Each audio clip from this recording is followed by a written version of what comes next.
Hello and welcome to another episode of Umineko. Just listen to those familiar seagulls. I'm really looking forward to this episode. I say this every week. It has yet to be a lie.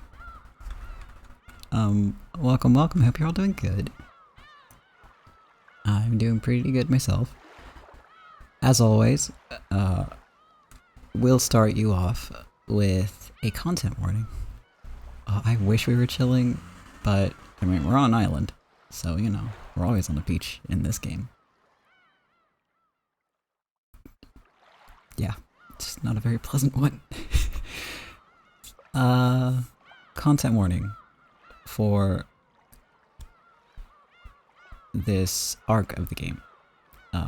As we go through the upcoming bits, I adjusted it a bit, so stuff that we've already gone past isn't in the warning anymore, so you don't have to worry about that kind of stuff anymore. However, still be wary that there's going to be character deaths, detailed descriptions of gore and body horror, child abuse, discussion and mentions of suicide, and misogyny.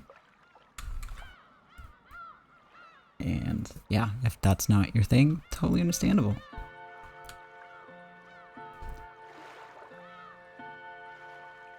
Imagine being a fly on the wall in this game and like knowing what happens. Yeah. That's interesting actually. I could talk about that for a really long time, but I won't because I don't want to waste anyone's time.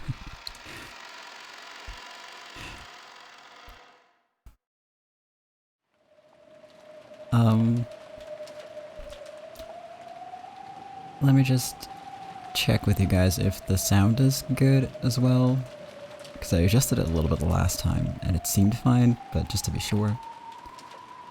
Because there's also like mic placement and it varies from episode to episode, so sounds great. Wonderful, thank you. It's bizarrely loud on my PC. Like, I have my own volume at 2 right now. It's really strange. Everything's super loud during these streams. Don't know how that happens. Anyway. Last time, we got a really good look at what the tests that Kinzo had set out for George and Jessica, what those were made up of, and what the result was. The result being their, deaths at the hands of each other. Thanks to, Gap, whom we love dearly, but we don't approve of her actions, okay? Just putting that out there. She did murder some people. By proxy. Indirectly. It's complicated. At the same time, the group that was locked in the dungeon got out. They tried to escape, and eventually the Chester sisters got to them and killed them all. After that, Balor got a phone call, as well as Maria also got a phone call, stating that, you know, it's time for your tests. They both went out to go and take these tests. In the process, Balor found out that Goda and Kumasawa had both also died. Meaning that right now on the island, the only people that he is aware of being alive are him, Maria, Kinzo, and Beatrice. And that's where we left off.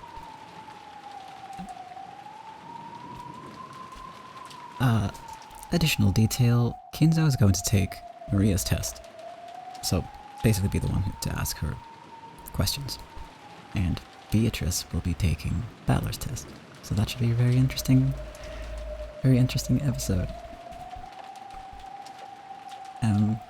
Yeah. I'm not hyped at all. Nah. Not even a little bit. Alright. I'm gonna go drink some water real quick.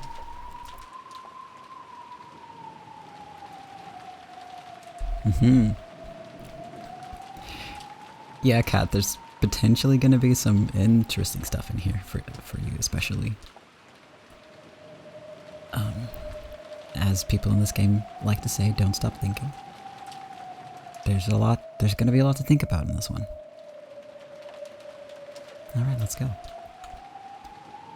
Amidst the pouring rain, I walked through the rose garden without an umbrella, letting myself get soaked. I could see the arbor on the other side. According to Jessica, it seemed that George Aniki had also been killed.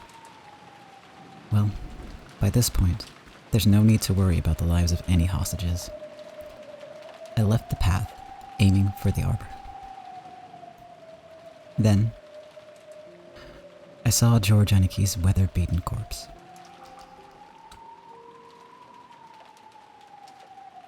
Aniki. Damn. The corpse was in front of the arbor. If he had died under the arbor, he might have at least been spared being beaten down upon by the rain. In Aniki's forehead was a gaping hole, as though he'd been shot with a gun. Perhaps because the rain had washed everything away, his face wasn't covered in blood, so it looked almost like he was sleeping. However, his clothes were stained a deep red, and there were still signs that a large amount of blood had flowed out. How happy I'd be if he were sleeping, or else pretending to be dead. But even though the rain sprayed against Aniki's eyes, they remained open. And the hole in his forehead was no joke, but absolutely real.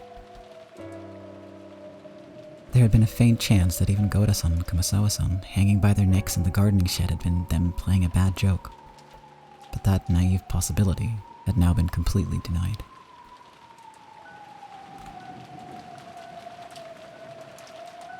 And as I looked at this corpse, I became completely sure. Just as Goda-san had once said, the enemy had come to take lives like pieces on a chessboard. There's no mistake.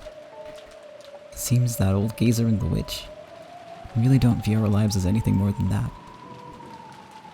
That damn witch said something over the phone. Something about us being on the game board. Perfect. I see. She thinks this is a game. Then, if you killed everyone like it was a game, it's okay if I kill you all like it's a game, right? Prepare yourself, Beatrice.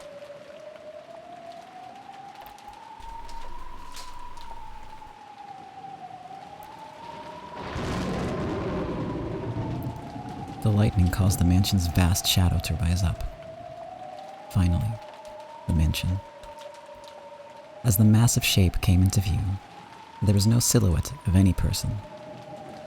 It seemed that there weren't any underlings waiting for me in a pack or anything like that. According to Kiryu-san, there were massive amounts of attendants with goat heads. At least for now, I couldn't sense a large group of them hiding and staring at me. What's this? Beneath the roof of the entrance, there's something set down. What is this? A box? It looked like the kind of small box that girls often keep trinkets in. Or maybe it was the same kind of extravagant cigar case you'd find in a reception room. Either way, it didn't look like something that should be here. It clearly looked as though I was being told to open it. But for some reason, opening something being offered to me was irritating. However, it didn't look like we'd get anywhere if I didn't open it. Could it be that it's set up with some trap to make it explode when opened? Thinking things like that, forgetting even to come under the overhang. I continued to glare at the box, still beaten down upon by the rain.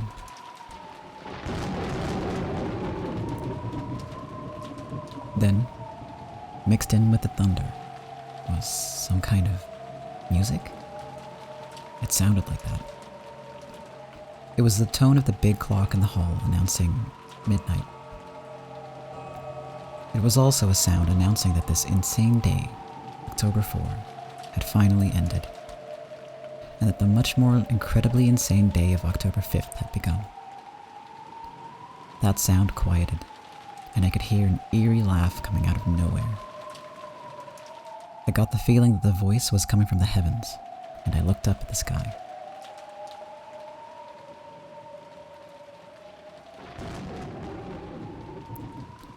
What I saw there was a woman I'd never seen before. No, it's not true that I never saw her before. I saw her once today. Yes, in the portrait inside the mansion. The clothes were different, but that face was just like the witch of the portrait. Who am I kidding? I already know who this person is.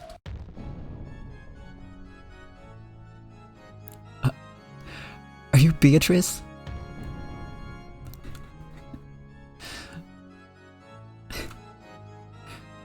I forgot that that's how she starts. That caught me really off guard, sorry. Oh, the tension's gone now. It's a really cool image. Hold on, let me get the voice. Who starts a conversation like that? Could only be Beatrice. What a legend.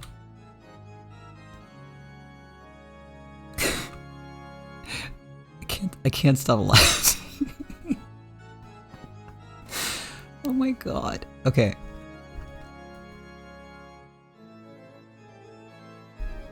I'm actually facepalming. Can't take anything seriously. I was so into the whole, like, this is gonna be sad and intense vibe, and then Yahoo. Like, yoo-hoo.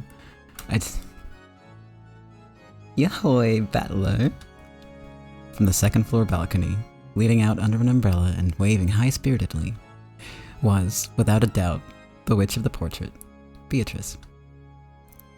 Was the plan for the boss to take a bird's-eye view and let the goat underlings torture me to death? I adjusted my grip on the spear, and, imagining goats creeping out of the nearby shadows in the entrance and surrounding me, I raised my guard in all directions. Be at ease. There's no one here but you and me, see? No goat furniture, no demon butlers or teacher, not even the demon who's my close friend. And there's none of the gold butterflies that compose my flesh, no magic circles and no summoners as witnesses. Do you know what that means? No clue. Quit babbling. It is true that I have met you several times, even in this world. Almost as though we just missed each other.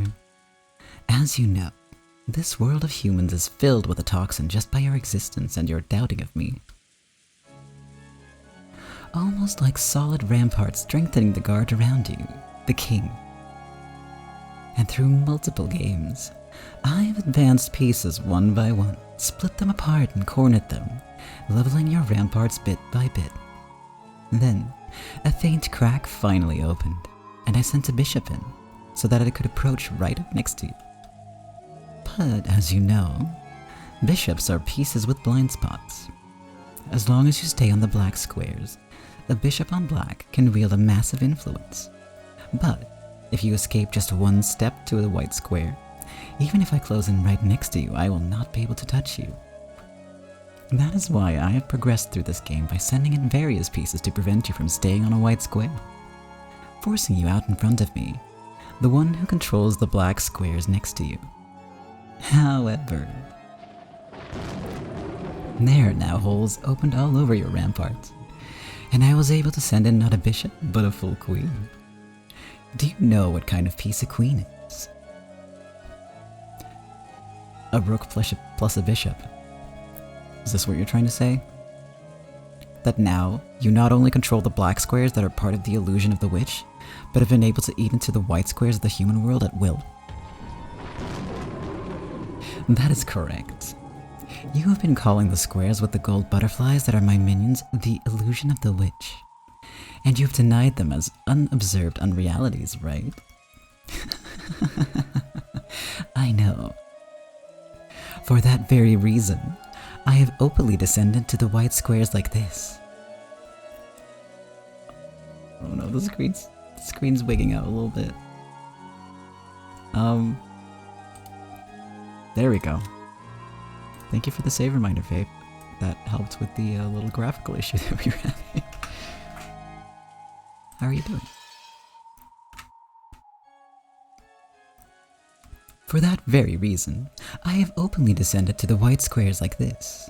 Do not worry, I'll call plenty of gold butterflies and goats and demons and witches later. If you wish, I'll invite you to the Golden Land. There, any wish can be granted. It's starting to look like someone knocked an ink bottle over the chessboard of this island. I see. A pleasant phrasing. Soon you will be covered in ink as well. You will finally become covered with pitch black and will surely become a black king. You really are pitiful, drowning in a sea of ink right now, aren't you? No, that's wrong. I'll admit that the island has been stained completely black from your ink bottle, but there's still a white square left. Where? Right under my feet. Your ink of magic tried to cover the entire island, but it can't cover the ground my feet are standing on.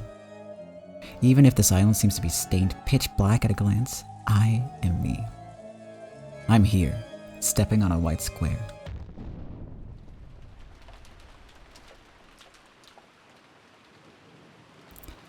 It's strange. Until a second ago, I was shivering all over. But now that she's appeared openly right before my eyes like this, my terror has actually lessened. Interesting. Ghosts are most terrifying when you can only sense them. When you can see them, and they have a face you can plant your fist into, there's nothing scary about it. However, she definitely isn't an interesting or a friendly person. She can kill me instantly by snapping her fingers while rolling around giggling. Whether we interpret the result of her snapping her fingers as magic flying at me or underlings showing up to shoot me, it doesn't matter. Anyway, whether this is fantasy or mystery, that queen is in a position where she can kill me by just snapping her fingers.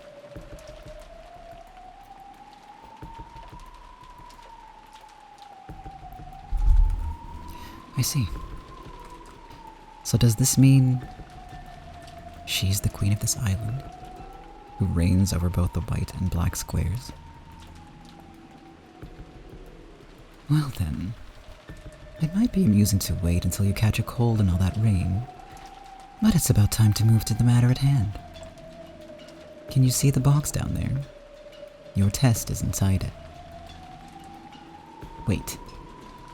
After all that's happened, I'm not interested in some stupid game about who will become the successor. My game is to take you and that damn geezer, and all of you guys who killed everyone, and smack him with a Gion punch. One of those face crushers. Oh. So, you'll fly through the air up to my balcony? Very well, very well. Then, look, come on right now. Here, up. Damn you. Acting so carefree just because you're in a completely safe space. Place. This is her safe space. Ugh. Terrible joke, sorry. I'm coming over there right now, so prepare yourself and wait for me. No. The door is locked. Of course, the shutters are down for all the windows. My castle isn't so fragile that a single knight like you could break in. I tried opening the door to the entrance anyway, but it really was locked. When I looked around, I noticed that the shutters were closed on the windows after all. Normally, those wouldn't be closed.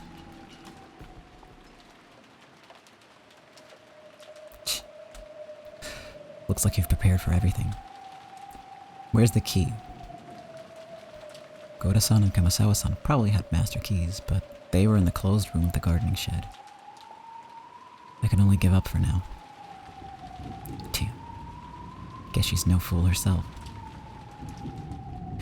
Do you really want to be right beside me so much? Alright. If you impressively pass your test, why don't I grant you an audience? If you pass, then you will become the successor and my new master. My flesh and soul will be yours to do with as you please. For I am no more than the Ushirimiya family's furniture.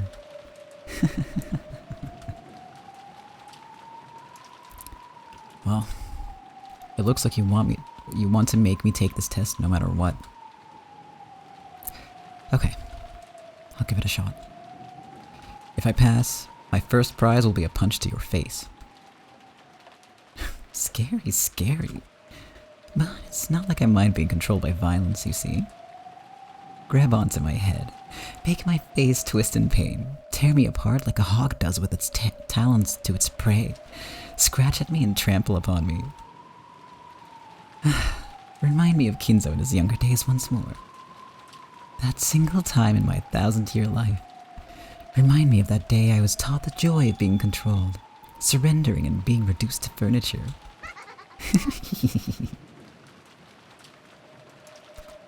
Beatrice, are you okay?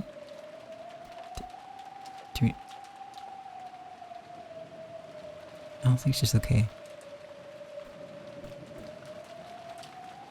You damn drunk. We aren't getting anywhere. Ignoring the stupidly smiling witch, I picked up the box.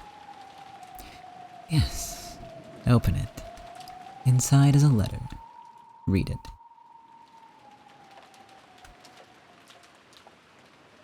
I opened it. There was a faint smell of cigarettes.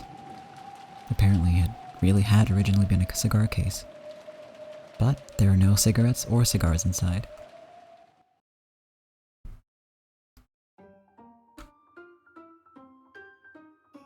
Instead, there was a Western envelope with the one-winged eagle crest. And when I opened that too, there was a letter inside. I looked up at the witch. She was grinning down at me. It seemed she was looking forward to seeing what kind of reaction I'd have to the contents. Damn, just perfect. Its contents were something like this. Among the 3 mentioned below, in order to gain 2, sacrifice 1. 1. Your life. 2. Blank's life. 3. Everyone else's lives. If you do not choose one, all of the above will be lost. What's this? Some pretty creepy stuff's written here. More importantly, the second one's blank, so I don't even know whose life it's supposed to be. Indeed. That second one is where you put the name of the one the test taker loves the most. For Jessica's test, it was Connon's name. And for George's test, it was Shannon's. Since they had obvious feelings for certain people, those names were written in beforehand. But I don't know whom you have feelings for. So I didn't know whose name to write and left it blank. That's perfect.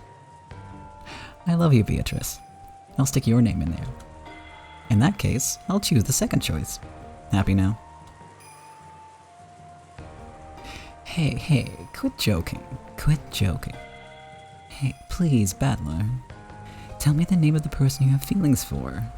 If you don't, then this won't be a test, right? Sorry. I don't have any girl in particular. Even if I did, why the hell would I tell you? In that case, this test will not work for you. What a shame, what a shame. And I was really wondering what kind of woman was your cup of tea.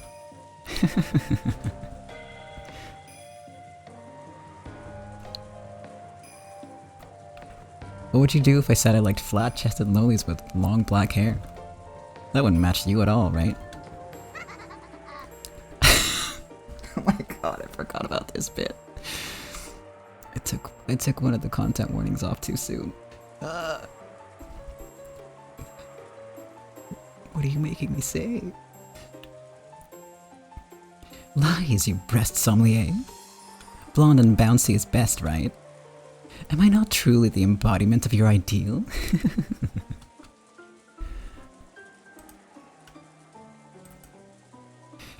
If If guessing your 3 sizes is the test to become the successor, I'll take it gladly. Ah, yes. This was the test to choose the successor, wasn't it? It was so fun chatting with you that I've been getting a bit off topic. Then let us begin the test. I will question you to see whether you are qualified to be the successor to the Ushiromiya family headship. Answer with care. The witch, who had been joking around like she was drunk until a second ago, suddenly regained her dignity. She looked as though she had truly had stepped out of that majestic portrait. It's the same Lulu.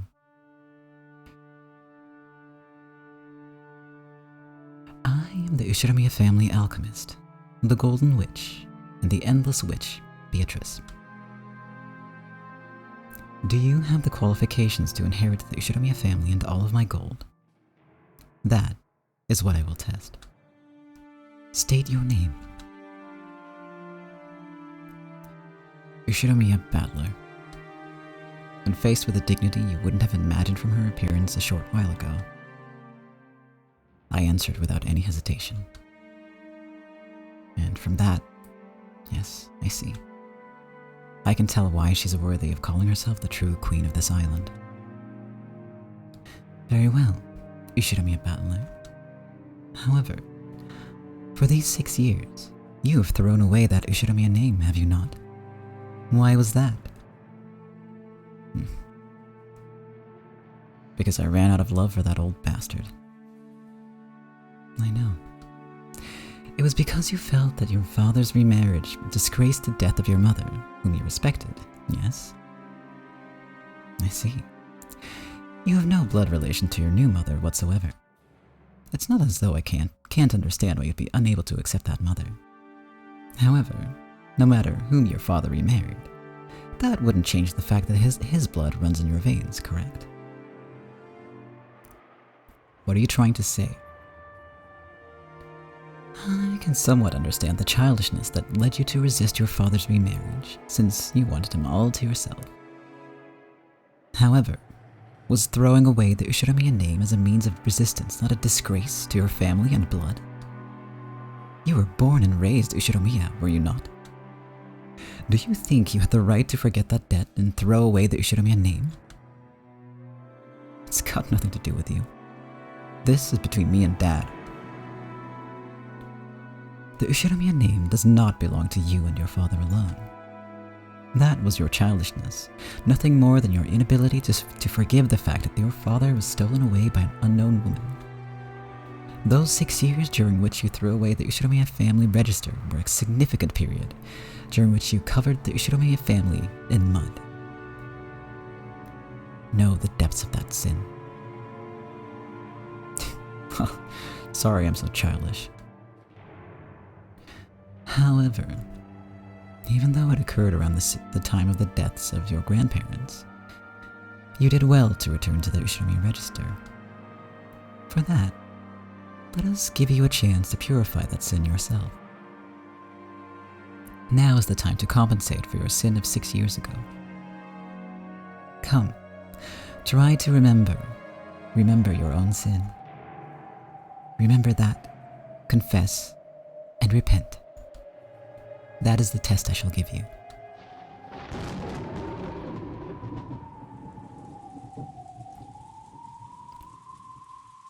At that time, a massive thunderclap rang out, making my mind go blank. What do you mean, repent? Are you trying to tell me to apologize? The test has already begun. You may think as you wish. The witch's expression did not look like a person forcing a tough question on someone and sneering at them. She was asking seriously, and he could even sense a quiet determination. Even though the rain fell on Battler, he did not shift his eyes from that gaze.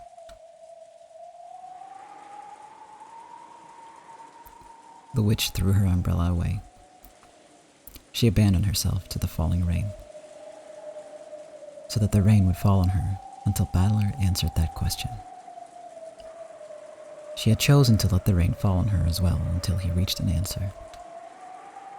For some reason, Balor understood that, and yet he didn't understand.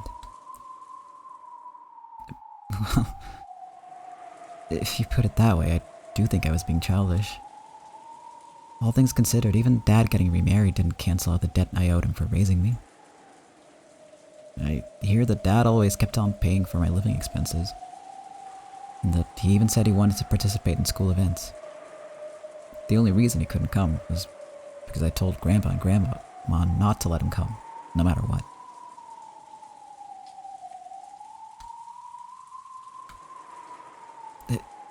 It's true that I can't argue back if you want to call that my childish resistance. But you know, in that case, who would clear away Mom's Ushirumi Azumu's regrets?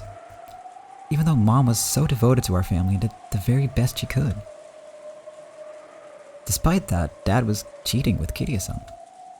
He even got her pregnant with Anje. And then, along with her birth, he rushed to move them into his register. If that wasn't a betrayal of Mom, then what was it? Who will clear up Mom's regrets? But what you're saying is also right. Even though the cheating was a fact, the debt I owed for being raised was real too. In that case, they cancel each other out. So there's absolutely nothing wrong with me leaving the family, is there? That's right, I had the right, no, the duty to smack Dad in Mom's place, didn't I? But I didn't do that. I left without saying anything, as though I hadn't been there in the first place. And Dad forgot all about me and started a new family with Kiria-san and Anje. Doesn't that settle everything? But since then, 6 years have passed. Time healed the anger. Kiria-san understood my anger, and even so, she tried to interact with me, even if it meant tearing her heart apart. Anja didn't know anything about the situation, and even though I lived in a separate house, she was raised believing that I was a real big brother and loved me as if it were true. Dad casually said to come home anytime I wanted.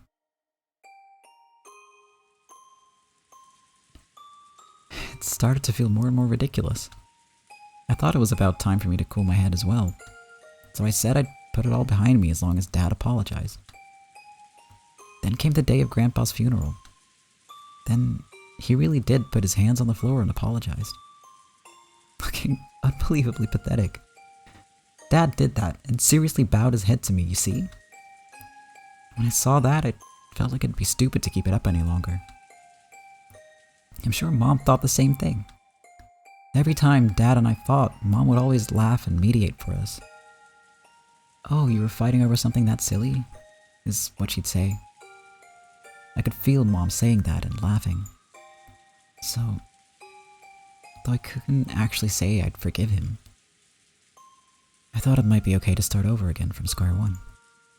So I decided to wind everything back to how it was 6 years ago. Then I returned to the Ushirumi family register. I'd also cried, raged, and worried for a whole 6 years.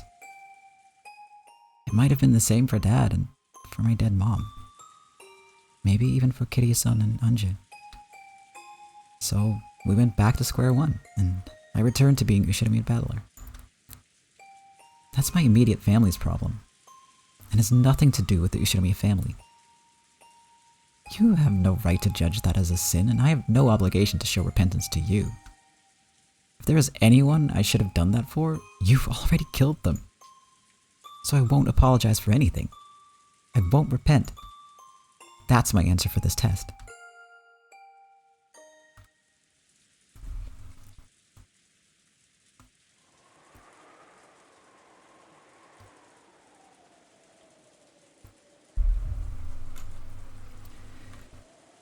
Is that all? What? Part of me had fully responded to her provocation, and had supposedly vented out all the stuff I'd kept inside my chest. Stuff I hadn't wanted to show anyone. That was what the witch had supposedly been expecting. And yet, the witch's blank expression didn't change in the slightest. I'd been sure she'd start cackling and guffawing, sneering at my childish, foolish, and shameful past.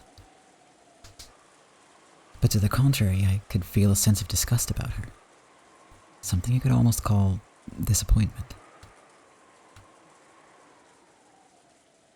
What do you mean, is that all? I've exposed everything about me, right? What more could you want? That still isn't enough to clear away your sins. Clear away? What the hell, are you asking me to prostrate myself right here and apologize like that did? That's not it. I have no interest in matters concerning your immediate family or your home. Where are we? Rokkenjima, the main residence of the Ushiromiya head family. Isn't there a sin you ought to remember, fitting for this place? Are you saying that I have another sin? Remember, Ushiromiya Battler. Not being able to remember that is your sin. For that reason, I shall forgive you. If you can remember it, I shall forgive you. Remembering that is my test of atonement for you. Even if you tell me to remember. Remember, that's what makes it a sin. Sorry, Beato. I have absolutely no memory of it. You make it sound like I caused you trouble 6 years ago or something, but I supposedly met you for the first time at this family conference. It's true that your legend also existed 6 years ago, but I shouldn't have been acquainted with you. Naturally, on the Rokkenjima of 6 years ago, I had not yet materialized. Then, what kind of sin are you saying I have? Are you saying I've sinned against you somehow? Don't make me say the same thing twice. I had not materialized 6 years ago. There was no way for me to become acquainted with you. In the world that you are, it was as though I didn't exist.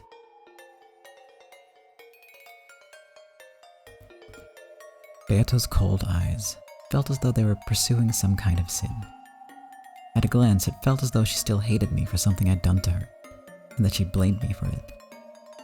However, I naturally didn't have a clue. Beato had said it herself. 6 years ago, there was no link between us. 6 years ago, no person called Beatrice existed for me. Existed for me, should be. Emphasis. Important. At least give me a hint. Does this sin have anything to do with you and me? I had no connection to you 6 years ago. Remove me from your thoughts already. Why do you think it is a sin against me? Your eyes. My eyes? Because your eyes are whispering at me to apologize. But I had no connection with you 6 years ago, and it looks like you acknowledged that too. Is that true? Is it really not a problem between me and you? I already said it wasn't. No problem between me and you has anything to do with this. But still, your eyes are telling me differently. So I don't even have a clue. Can you say it in red? Can you proclaim that the sin you're telling me to remember isn't something between you and me? Very well. The sin I am now demanding that you remember is not between Ushiromiya Battler and Beatrice. Then why are you looking at me with those eyes? I don't know. I am simply gazing at you blankly. If it feels that way to you, perhaps there's something making you feel that way. What kind of sin are you saying I have? Ushiromiya Battler has a sin. And I'm asking you what kind. I'll bet it's just some trivial sin like hitting someone or tricking someone. Because of your sin, people die. Liar. I've never killed anyone. Then say it. Who did I kill? When? Who? How? Due to your sin, a great many humans of this island die. No one escapes. All die. What? What kind of incomprehensible thing are you saying? Are you saying I killed everyone? I'm a killer? It doesn't mean you carried it out directly. However, because you committed a sin, from an imperfection in the cogs that stretch back a full 6 years, a distortion was created. And tonight, this many lives are lost. You are one of the causes of this tragedy.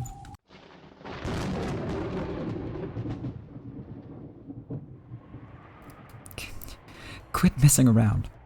I'm the cause. Then what? Are you saying 13 people died because I abandoned the Ushinomiya register 6 years ago? Are you saying that 13 people died because I came back to the Ushinomiya family after 6 years? Don't fuck with me, give it a rest. For these 6 years, I've been the man farthest from the Ushinomiya family, right? How could I have influenced anything in any way? It's not like I came back to the family conference because I wanted to, right? I'd returned to my family after 6 years to make up for that lost time. I came to Rokkanjima reluctantly. It's not like I had some duty to come here today. I came back and because of that a massacre occurred? Then what? Are you saying that if I hadn't come back, no one would have had to die? Say it in red. Can you say in red that if I hadn't come back, this massacre crime wouldn't have occurred? There's no way you can say it, because you're the culprit for everything. Repeat it. If Ushinomiya Battler hadn't returned to Rokkanjima, this crime wouldn't have occurred. If you can say it, try saying it. Can't do it, can you? You can't say it. The culprit is you, not me. Don't try to rub that responsibility off onto me. Answer in red. Try to repeat it. You can't. My existence has nothing to do with the crime. Quit saying incomprehensible stuff and trying to confuse me.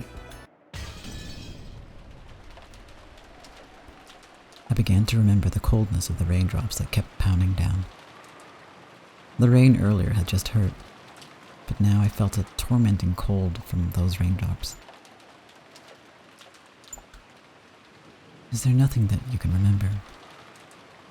Sorry, I don't even have a clue.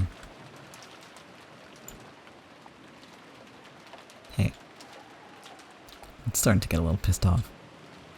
If there's something you want to say, then say it. If you have a grudge against me, you just have to say it out loud. Don't do it in such a dirty way, forcing me to remember. I'll ask one more time. Can you remember any sin? No. I can't remember anything.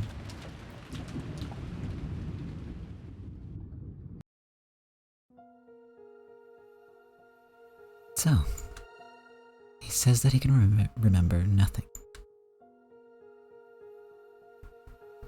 With this, are your regrets at an end? Indeed. Even a hopeless bet can leave behind regrets if you do not take it. That's enough. The betting itself has meaning. That may be true. In that case, this is the end of my regrets and my game. What will you do? Who knows?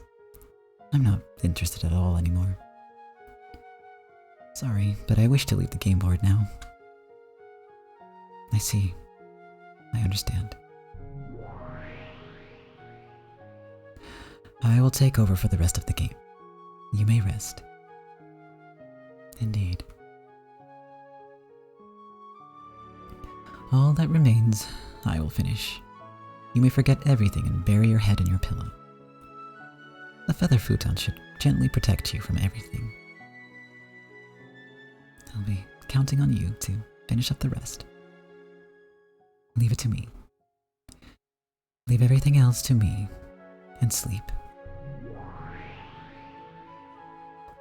The witch who had questioned Balor hid herself, and the other witch, who had appeared from behind, remained. She certainly was identical, the same witch, but her expression was somehow indifferent and ice cold, completely removed from the one who, despite seeming drunk up until then, had been in high spirits. Hey, are you listening?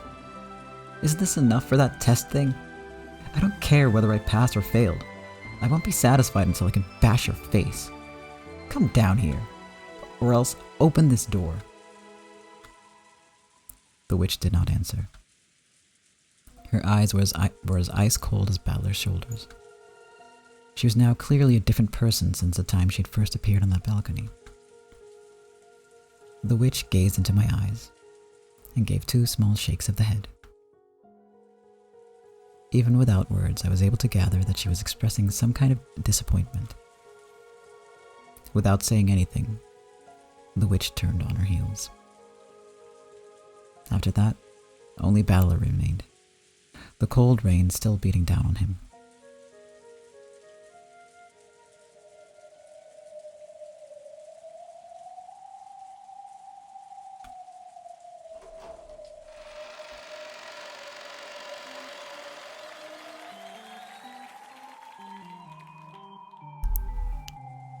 The study was in the middle of a lively party.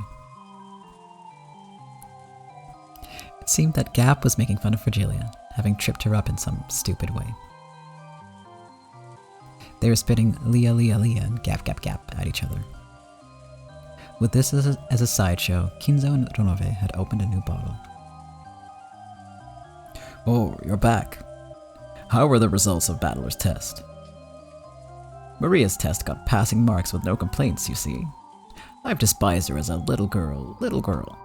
But see, why, oh my, not bad. It seemed like Kinzo was dead drunk. Facing Beato, who had returned, he laughed with the same level of tension as the time they'd left for the tests. However, Ronove and Frigilia instantly noticed the change in enthusiasm. Gap also froze her expression and went silent. What is it, Beatrice, my beloved witch? Not enough to drink? Not enough on the side? Let's pour it all over a cow or something and roast it whole. Not bad. Ronove, prepare one right away. Beatrice, let's leave the results of Battler's test for later.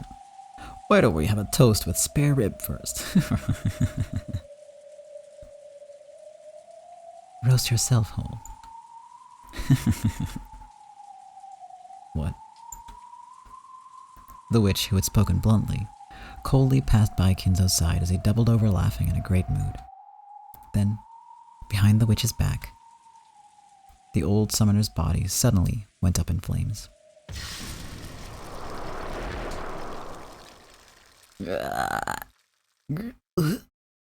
Why? As crimson flames spat from his eyes, mouth, nose, every hole in his body, Kinzo rolled around. Even though it was a terrible hellfire, it didn't burn anything except Kinzo. Kinzo didn't have a clue what was going on. Unable to understand why Beatrice, who had been in such a good mood, had suddenly turned so cold, he rolled around. The dancing silhouettes of the witch and demons created by that massive rolling torch looked like a group of excited spectators around a burning at the stake. However, the eyes of the demons who watched over it were indifferent. When Kinzo finally stopped moving, the fire disappeared, leaving a pitch-black corpse. The inside of the room was commanded by the stillness of the sound of the rain. What has happened, milady? I've gotten over my excitement. Clean up those bothersome cinders. Beatrice's expression was unbelievably indifferent. There was an iciness that might easily bring the others to the same fate as Kinzo if they annoyed her. Yes, I will clean it up. Gap made a jet-black pitfall swallow up Kinzo's cinders. If she hadn't carried that out quickly, Gap might also have been burned. Could even feel that thirst for blood. No, thirst for blood probably isn't the best way to describe it. Just like humans don't have any particular emotion when they step on an ant while they're walking. That was how much, unconsciously and mercilessly, Beata was now filled with a brutal emptiness that wouldn't hesitate at burying a passerby. What is it, Beata? I don't want to answer. No, even answering is too much of a pain to do now. What is it? This isn't like you. Did something happen? Did Balor say so?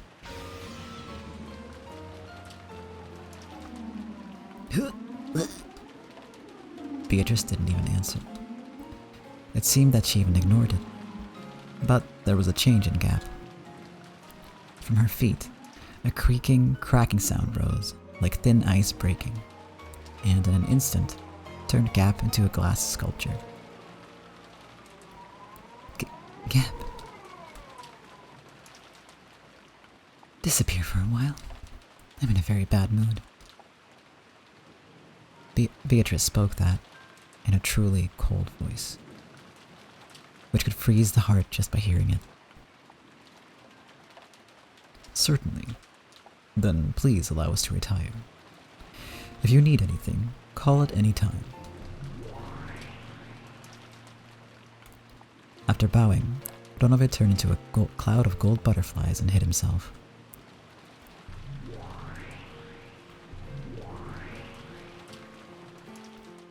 After turning Gap, who had become a sculpture, into a cloud of gold butterflies, Virgilia also turned into a cloud, which mixed in with the others and disappeared.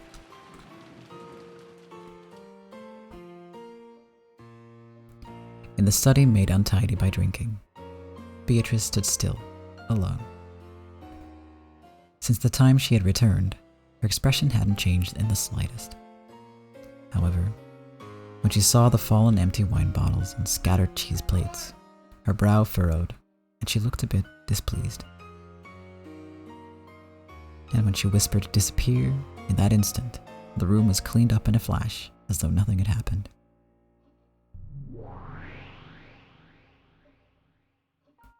The reception chairs were neatly arranged, and there was no wine or cheese. There were no stains or scattered trash either. To the contrary, even the air had frozen over, and enough to make one doubt whether a large number of noisy people really had been in this room until a short while ago. The study had returned to silence. In that silent, frigid study, where even the air had frozen, Beatrice stood still. Then she called, muttering, "Battler, are you there?" I've been here for a while. What the hell's going on with you? You've been strange since a short while ago. Do I seem strange? My apologies. Even though you were drinking so happily with that damn geezer, you suddenly burn him up. And your demoness friend is a glass sculpture. When you told the demon butler and your teacher to leave, they disappeared right away at your words. Just how fickle and selfish are you? Battler, I'm done. Done with what? I've grown bored of this. Huh?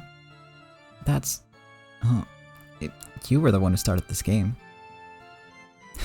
If you've had enough, that's great for me. So basically you're giving up? I'm not giving up. I'm simply ending it. No, I won't even end it. I'm just abandoning this game for all eternity. Doesn't that mean you're giving up? Nah, the words "got bored of it and threw it away" fit you perfectly. That is correct. I grew bored of it, and I'm throwing it away. I don't care what happens next. It can remain abandoned and gather dust as much as you like. What's going on with you? You've been kind of hard to deal with since a short while ago. Are these still the after effects of that incomprehensible test from earlier? If you've got a grudge, all you have to do is say so clearly. You said in red that it has nothing to do with you, but that's gotta be a play on words, right? It's written all over your face. You have a grudge against me. How many times will I have to say I have no grudge against you before you'll understand? At the time you committed your sin, I did not exist. As Beata spoke with an offended expression, her face twisted to look even more displeased.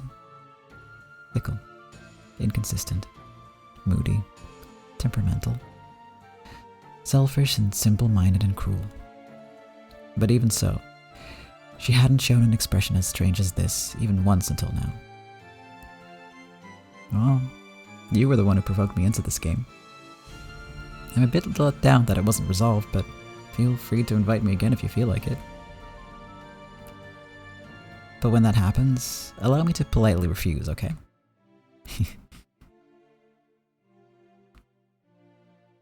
He intentionally spoke in a mocking tone, but Beato showed no reaction. Balor hung his head and clicked his tongue.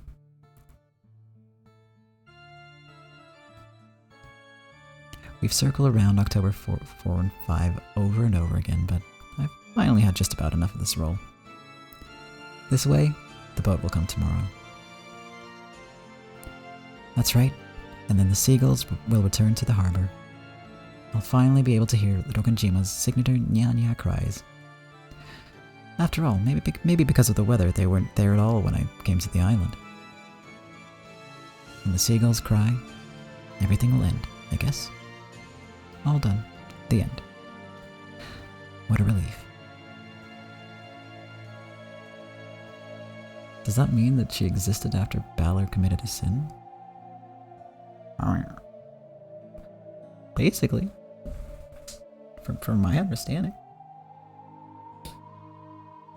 She wasn't there before that happened, and now she's around. Also, thank you for using the blue thing. Interesting.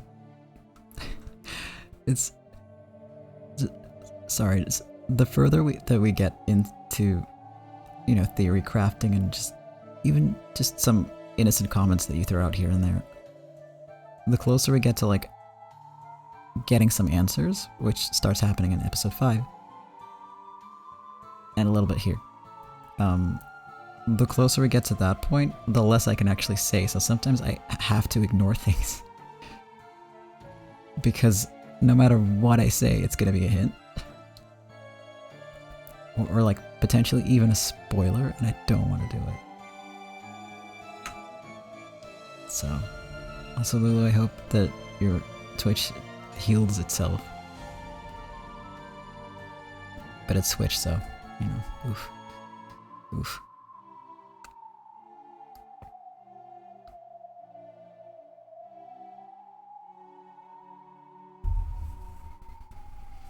But I see those gears ticking in your brains. In all of your brains. I see it. You're all raising some interesting points. That's great. All 3 of your cells are working hard. Hell yeah. That's all you need. Just 3 little gears ticking in there, that's all you need to have a functioning clockwork sort of operation. Yeah. You can even make it work with 2 if if it came down to it.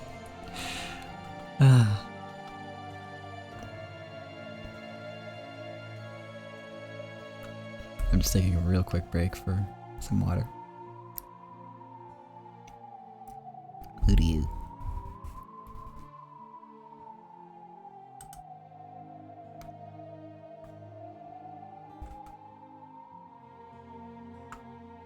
It... it's... Honestly, it's a tough one. It really is. Thank you for the save reminder, Lulu. I will save. I will also drink water.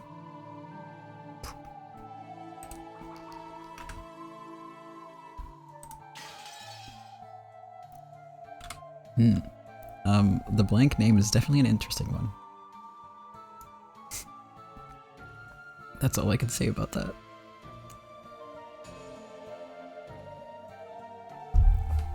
Almost as if it doesn't matter. Interesting.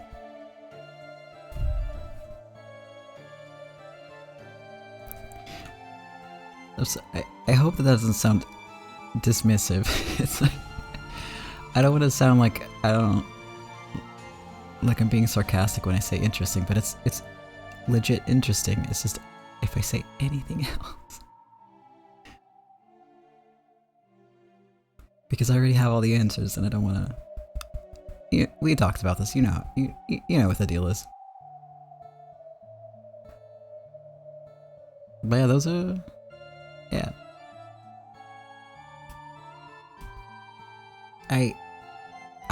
All I'll say is it's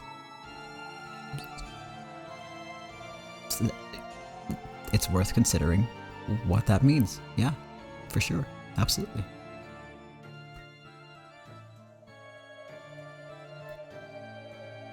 Also, it's really... I really like it when you guys throw wild theories and stuff out there. It's great. It's so much fun for me to read.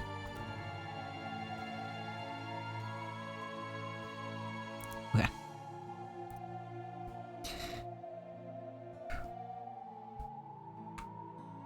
I'm ready.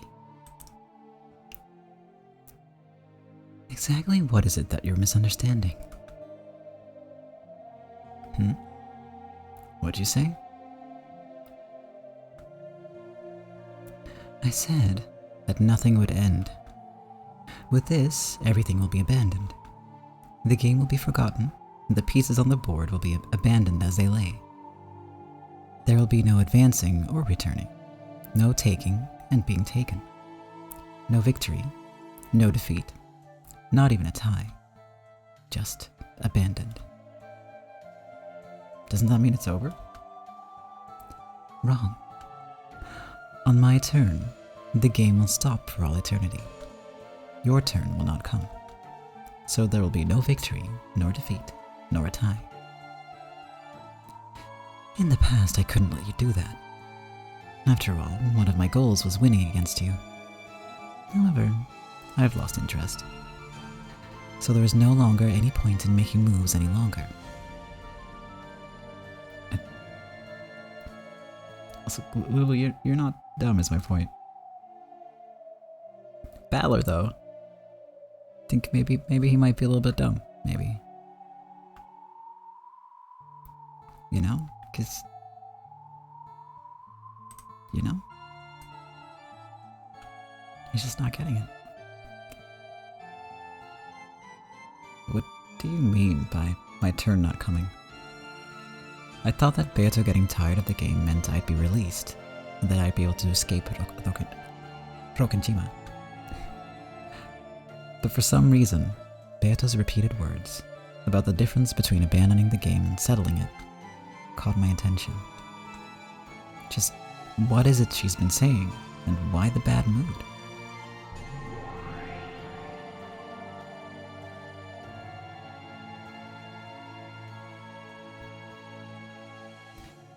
At that time, I suddenly heard a voice from behind me. Also same. When I turned around, there was someone I thought I might, or might not, remember from somewhere. A mysterious girl with no light in her eyes was standing there.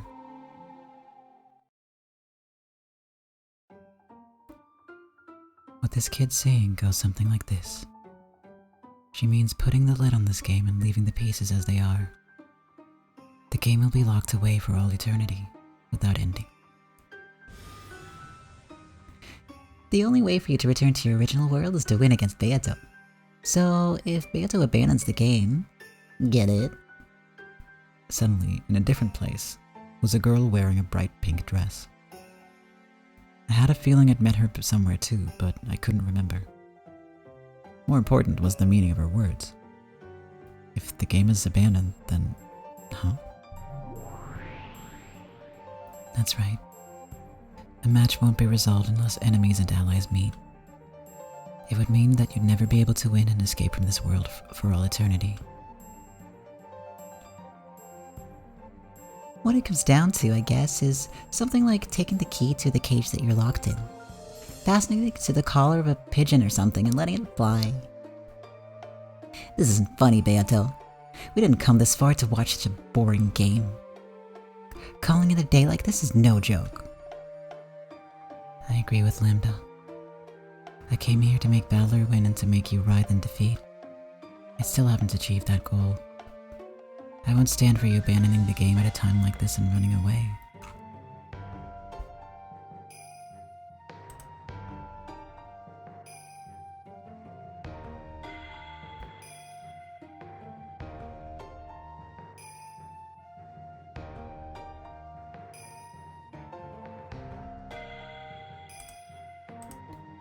Excuse me, I was just checking something. I acknowledge that it would mean the curtain call for a game. Potentially. It's fine, I have everything set up, so... There's an iron wall around my stream. But I'll talk about that a little after the stream, don't worry about it. I acknowledge that would mean the curtain call for a game that'd disappoint you ladies. However, I, the host of this tea party, am fickle. Once it's lost its fun, I know no way of entertaining. I believe that's been my witch-like way of doing things from the very beginning. There are no problems, yes? Certainly. I won't go against your creed. I won't accept it. Quit fooling around. How much do you think I've supported you? You think I'd be okay with all that? With that after all this preparation? Don't mess with me. I am saying that I am tired of it. Nothing more, nothing less. That's not gonna fly. We'll have you continue this game. You wanna win against Balor, right? You wanna win and make him surrender, right? You're almost there, aren't you? Am I right? Don't ask me that. But I have an opinion too. Let me say it. What? This is a fight you picked. I'm prepared to settle this once and for all. I've come close to surrendering many times, but I've never had any intention of escaping partway through, leaving the match undecided.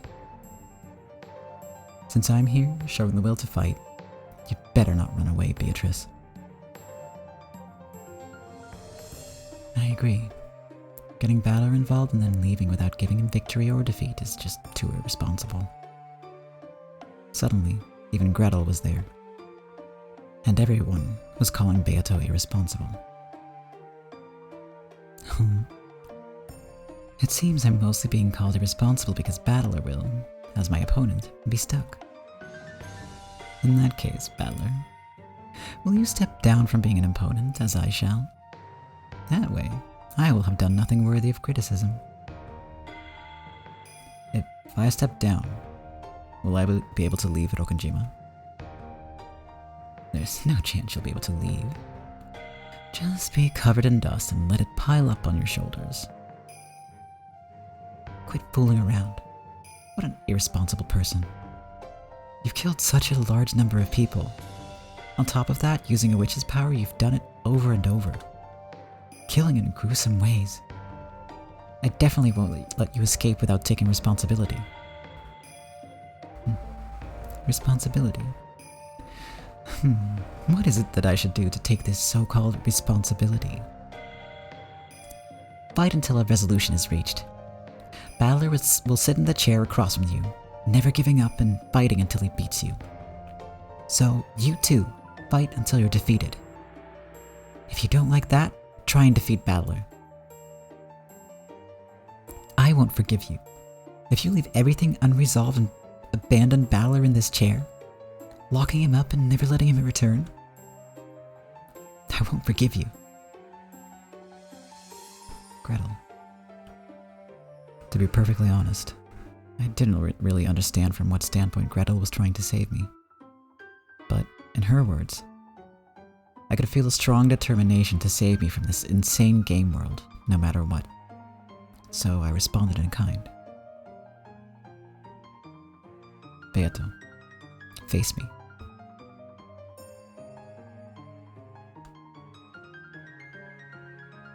I love her pouting face.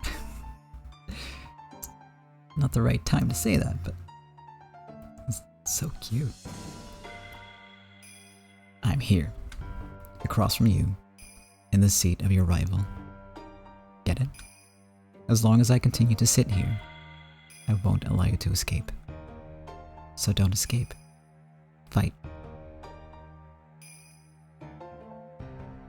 Isn't this a fight you started?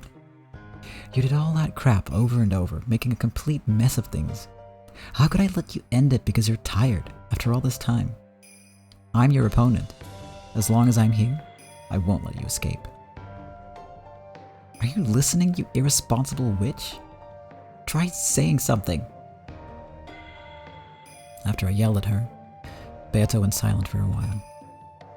Whether my words had reached her or whether she was thinking about something completely different, I couldn't tell. But for a while, she was silent, gazing at me with an expression I could read no emotion from. And when she realized that I'd noticed, she averted her gaze. Then she turned her back to me and said this.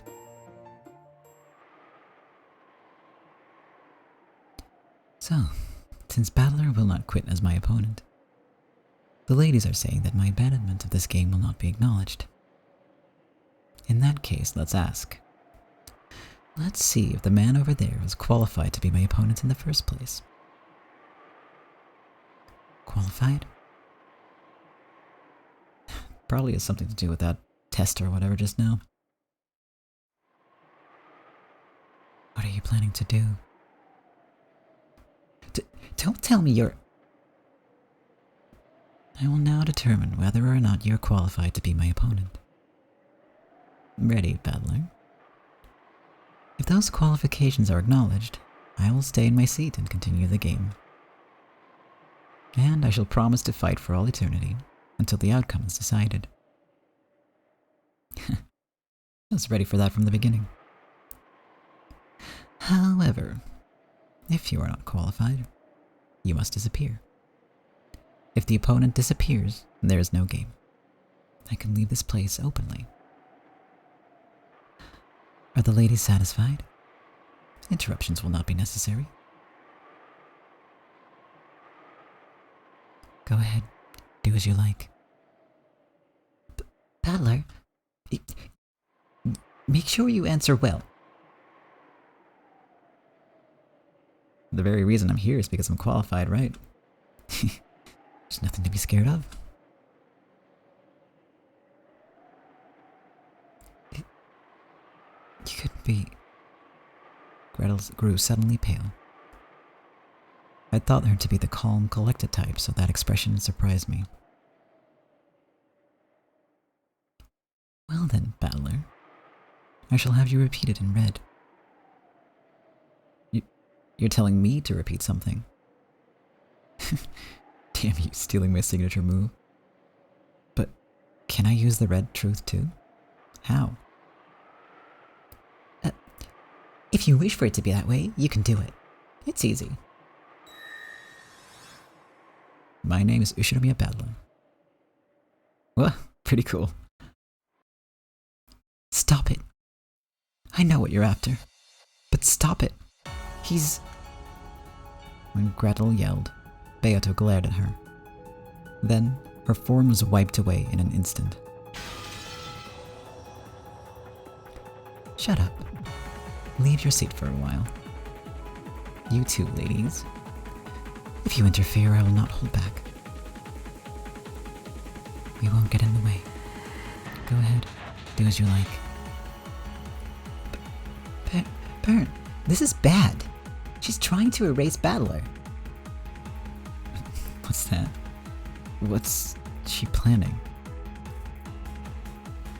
Well then, I shall question your qualifications. Interesting. Attack and defense are reversed from a normal game. This is a very precious experience, coming at the very, very end. Ready?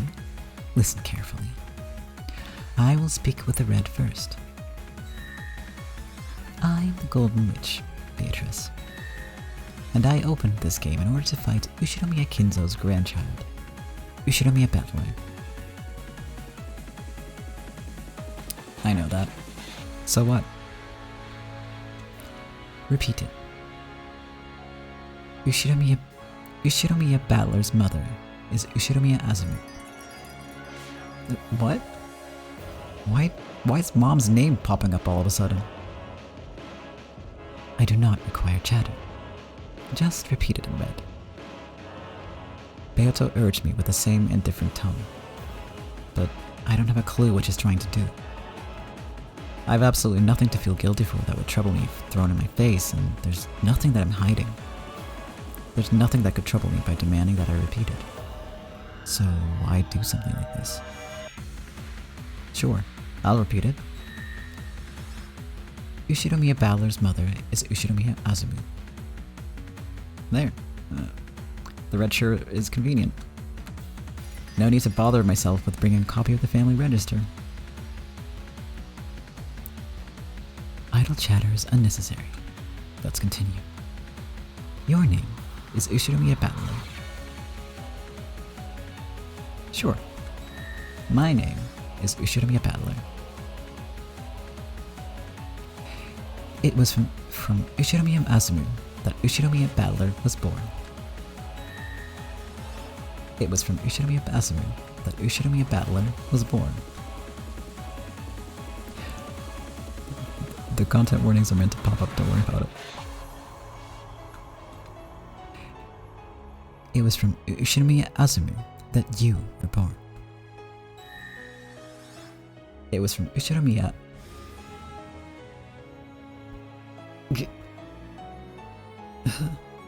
Huh? At that time, my throat suddenly closed. I was rapidly assaulted with a choking suffocation.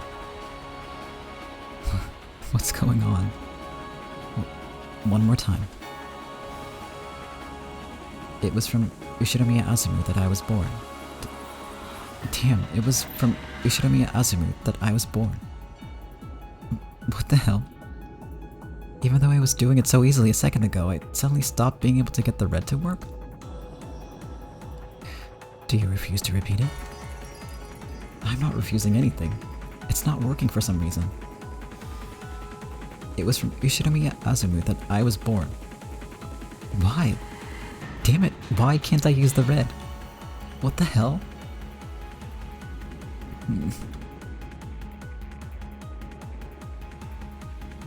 My mom is Ushinomiya Azumi, right? Why can't I say that fact in red? What's going on? This is... If you try to forcefully speak red that cannot be spoken, you choke. There's no need to strain yourself. Allow me to use the aforementioned facts to press you in blue. Do you remember? The blue is used to proclaim a theory for the opponent to deny. They are then burdened with the responsibility of denying that in red. And if they do not, it becomes your victory. Then let us begin.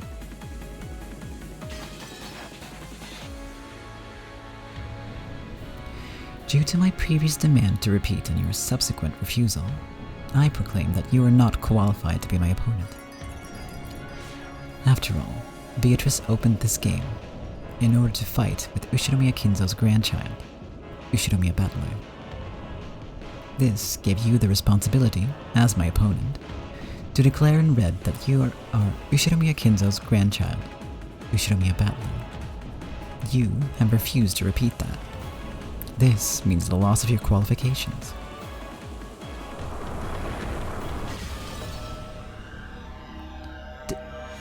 Deny something about that in red.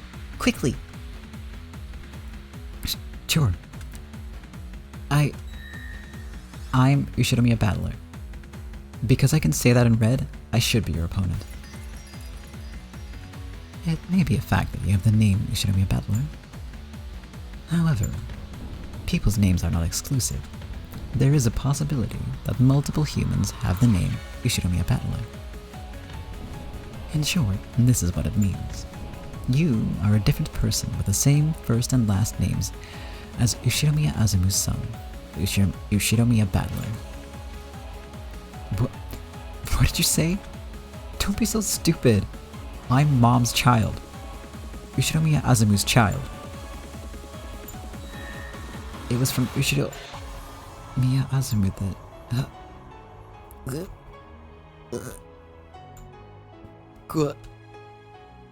Damn. Why?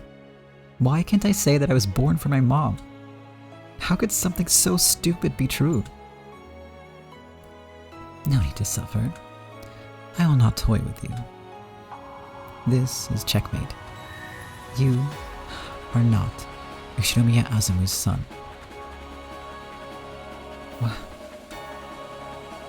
You're kidding me. Who are you? What person calling themselves Ushinomiya Battler? Wait a second. I am Ushinomiya Battler. It was from Ushinomiya Azumu that I was born, and I'm Dad and Mom's son. No. There is no way that you are my opponent, Ushinomiya Battler. With this as proof. Proof, you say? You do not know of that sin 6 years ago. That's... No. The true Ushinomiya Battler would not have committed a sin. But a sin did occur in the end. That span of 6 years became a blank space. And a man who knew nothing of that time took on the name Ushinomiya Battler and appeared on the Rokunjima. That truth goes like this. 6 years ago, my opponent, the true Ushinomiya Battler, was already dead. You are part of a plot by Rudolph having something to do with distribution of the inheritance. A body double set up in Ushinomiya Battler's place. How could something that stupid be true? That's so ridiculous. Battler, get a hold of yourself. Well, if you can't counter back, there's nothing more to do. Battler did not possess that qualification. That's how it is. Are you okay with that, Burn? If you accept that, you'll lose too, right? Won't you win? Why are you taking Battler's side? What a shame, Battler.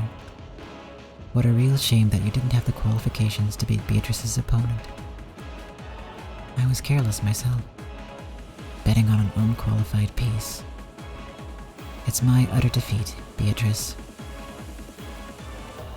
There is no victory or defeat. The opponent will simply disappear.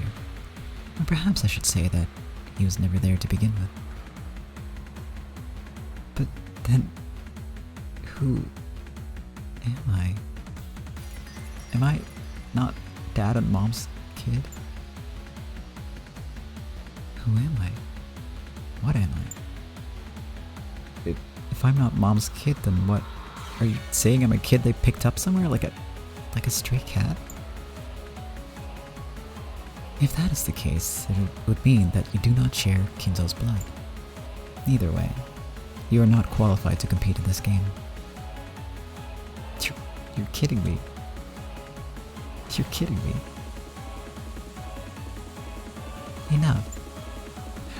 From the very beginning, I was faintly aware of the possibility that you weren't Ushinomiya Battler. So I had to question you. I had to ask something the real Battler would have known. What a shame. I even bet on the 1 in a quadrillion chance of a miracle that you might really be Ushinomiya Battler.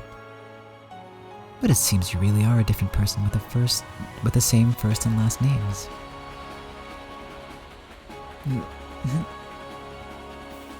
Bit by bit, Balor's form began to be clouded in darkness. No, maybe it was the other way around. The whole world was clouded in darkness, leaving only Balor. Balor was down on all fours, hanging his head and repeatedly questioning himself. However, he was not given an answer. In the world stained with darkness, Beato spoke something and Lambdadelta ran up to him, yelling something very quickly. But it already seemed very far away, and it didn't reach Balor's ears. Then he, not knowing who he himself was, erased himself.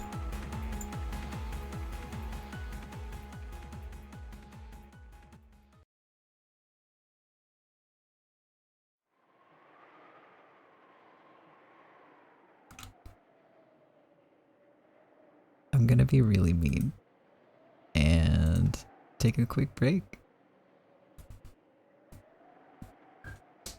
I'm very sorry. But after this, we'll continue. I'm not ending it here for the night, don't worry. We're coming up. So give me a couple minutes and then I'll be back.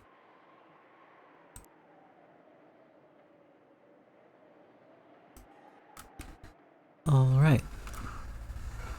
Here I am again. Back to deliver more pain. Because let's face it, that's what this whole series is. It's pain. But like the kind that you kinda like. I say the weirdest stuff during these streams.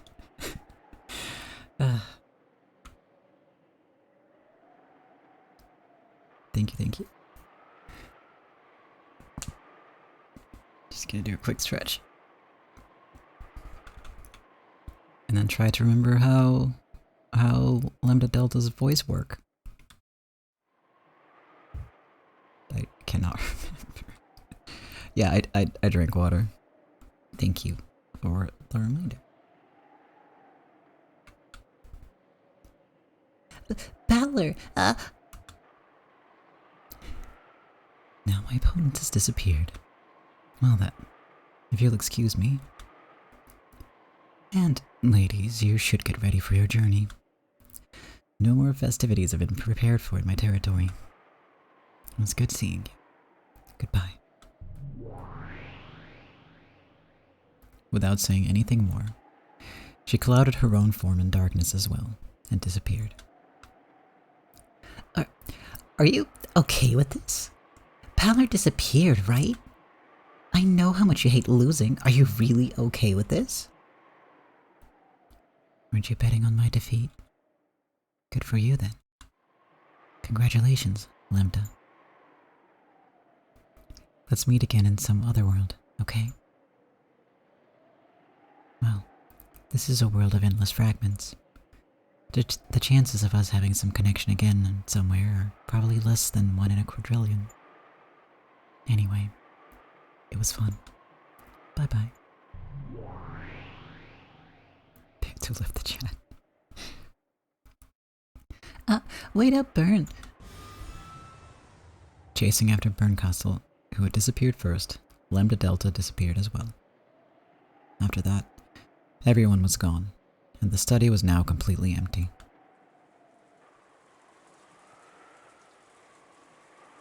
It returned to silence, almost as though no one had been there from the outset.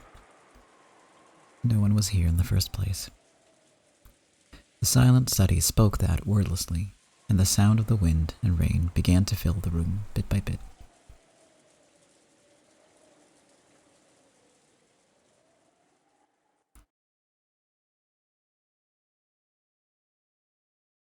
In a world where everything had sunk into darkness, Beato questioned herself.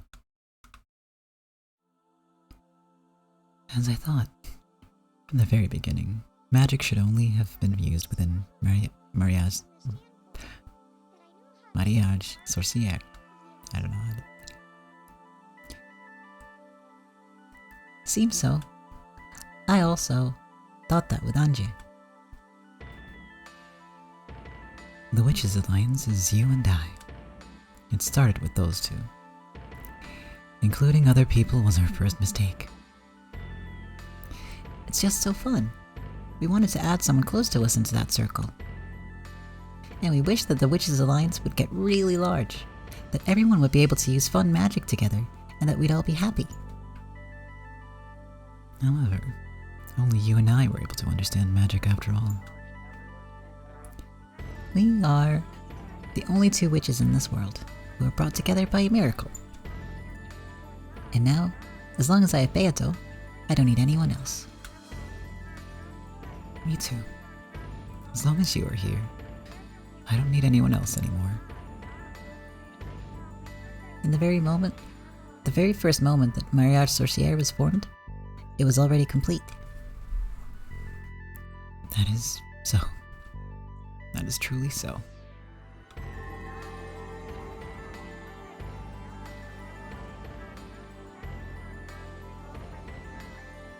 Yeah, her new clothes were really cute.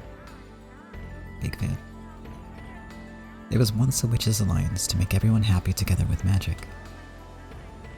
Happy together with magic. I wonder when it got this screwed up. What did I want to do when I started this game? I can't really remember even that.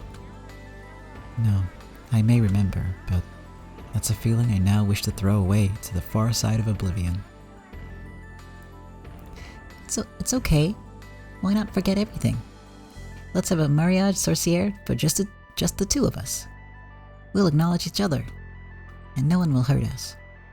So you won't be hurt, you won't cry. Let's forget everything. Hey, Beato. We are eternal. Maria.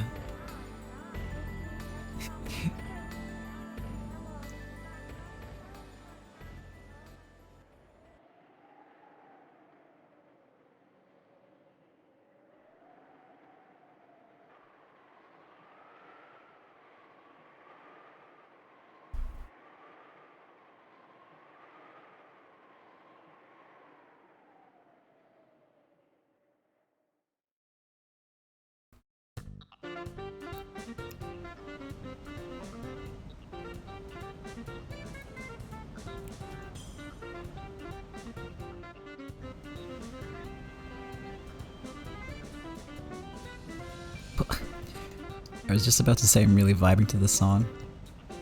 And then Anji comes along with that. Amakusa, could you turn that off? Whoops, my bad.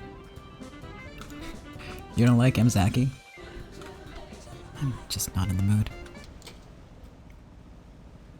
Amakusa turned the radio off, destroying my dreams forever. The world of cheery sounds was immediately swallowed up by the roar of the sea, and blotted out by the ocean's gray. Can you see it? Over there is where the harbor was at the time.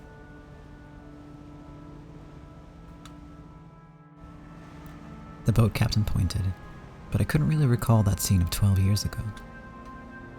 I thought I'd surely be able to immediately remember how things had been at the time, but no memories came to me.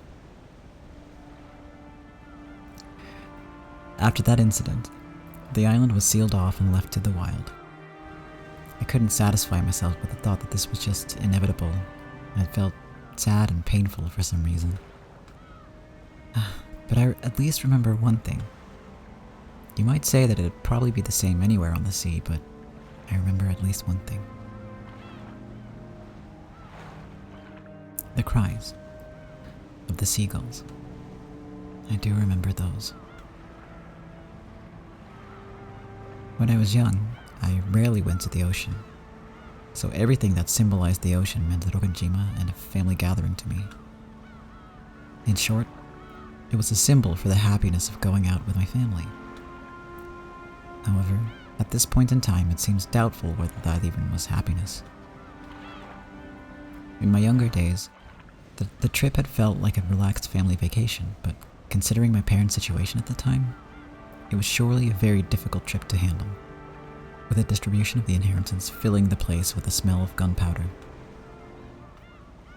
I can remember giggling all over the place, completely ignorant of my parents' feelings. Rokonjima, huh? The place of all beginnings and the end of the line for all journeys. Amakusa, in an attempt to speak from my innermost feelings, tried to sound cool. The boat slowly rounded the island. I hoped that viewing it at a different angle might bring back memories of the island's silhouette at the time just a little. But in the end, even when that inlet was hidden completely by cliffs, I wasn't able to remember anything. Captain, please tell me about that other harbor you mentioned. Sure. Rokonjima supposedly has only one harbor, but that's only for public appearances. On the back of the island, there's another hidden harbor, like Rokonjima itself. It has a second face which no one knows about.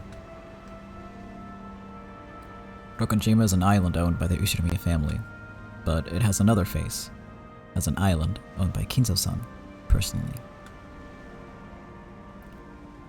So this island is 2 harbors and 2 mansions. He sure spent a lot just to keep a mistress. Who knew about this other harbor? Very few. Kinzo-san, the butler, Genji-san, those of us involved with the boats, and a very small number of the oldest servants. Both the previous owner of the Nanjo Clinic and that Kumasawa-ba-san knew. Naming them off like this makes it sound like there are quite a few, but basically there is a small number of people who knew. Please, tell me about that other mansion. I was only told that there was a mansion called Kuadorian. Since I wasn't allowed to leave the boat, I never saw it. Not even once. So it was far enough away that you couldn't see it from the harbor? I don't know. But it was a hidden mansion, after all. It was probably built where you couldn't see it from the outside. Anyway, Kuadorian was the biggest secret of that island. There's a theory that Beatrice lived in Kuadorian, or else was confined there. What do you think, Captain?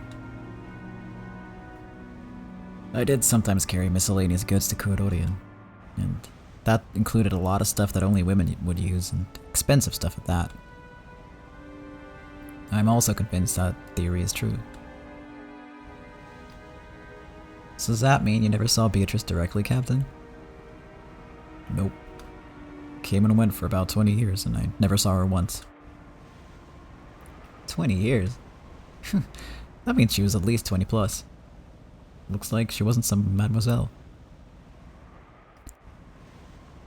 But one day, bang, all coming and going to and from Kuadorian suddenly stopped.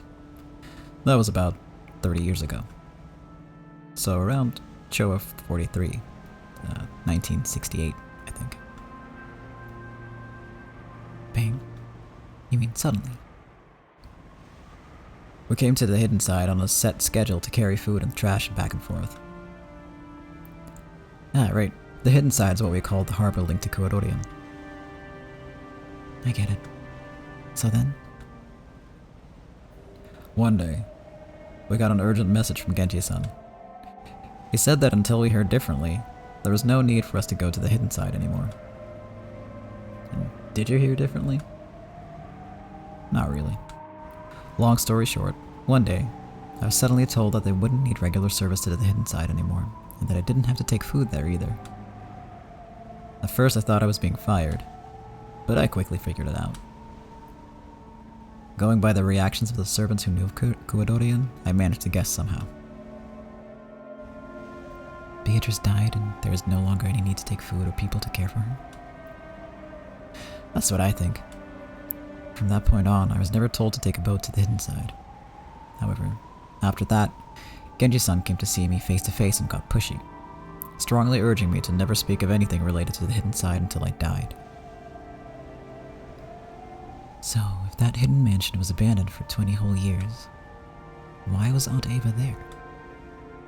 On that day 12 years ago, Ushinomiya Ava somehow escaped harm alone in a hidden mansion 2 kilometers away from the mansion.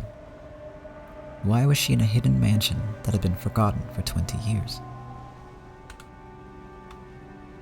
I saw on the talk shows. Even I don't have a clue what happened. Not once did I guide Ava-san to the hidden side. I have no idea how or why she knew about or reached Kuodorian. I wonder if it was possible to reach this hidden Kuodorian by land. If, as we heard, the forest was dense and uncultivated, I seriously doubt a well-dressed lady person be able to bush crash it. So what about by sea? Maybe there was a motorboat or something. Are you kidding? That 2-nighter typhoon was awful.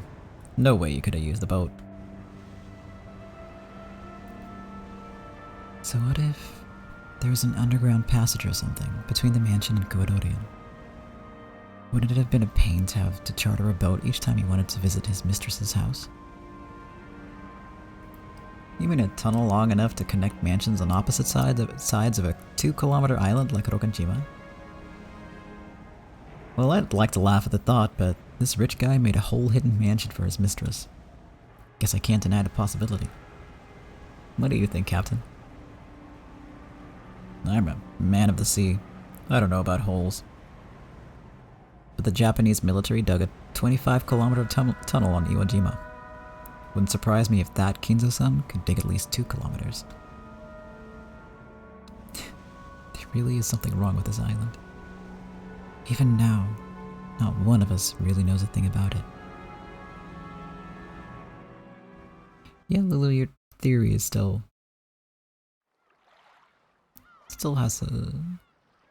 interesting. Let me put it that way. The boat reached the shore. They would have to walk a short ways to reach the mansion.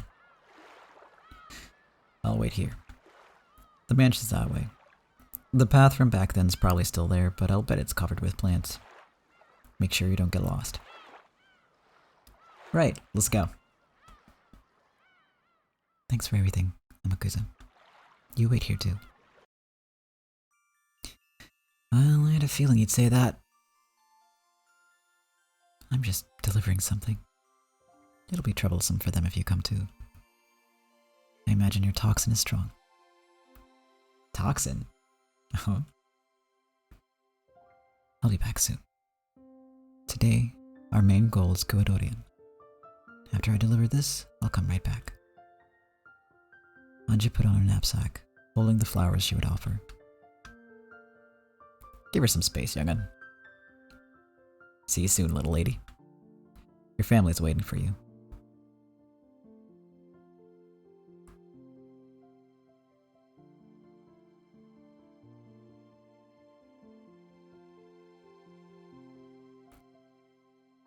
I had never been on a road like this, but I had no trouble finding my way.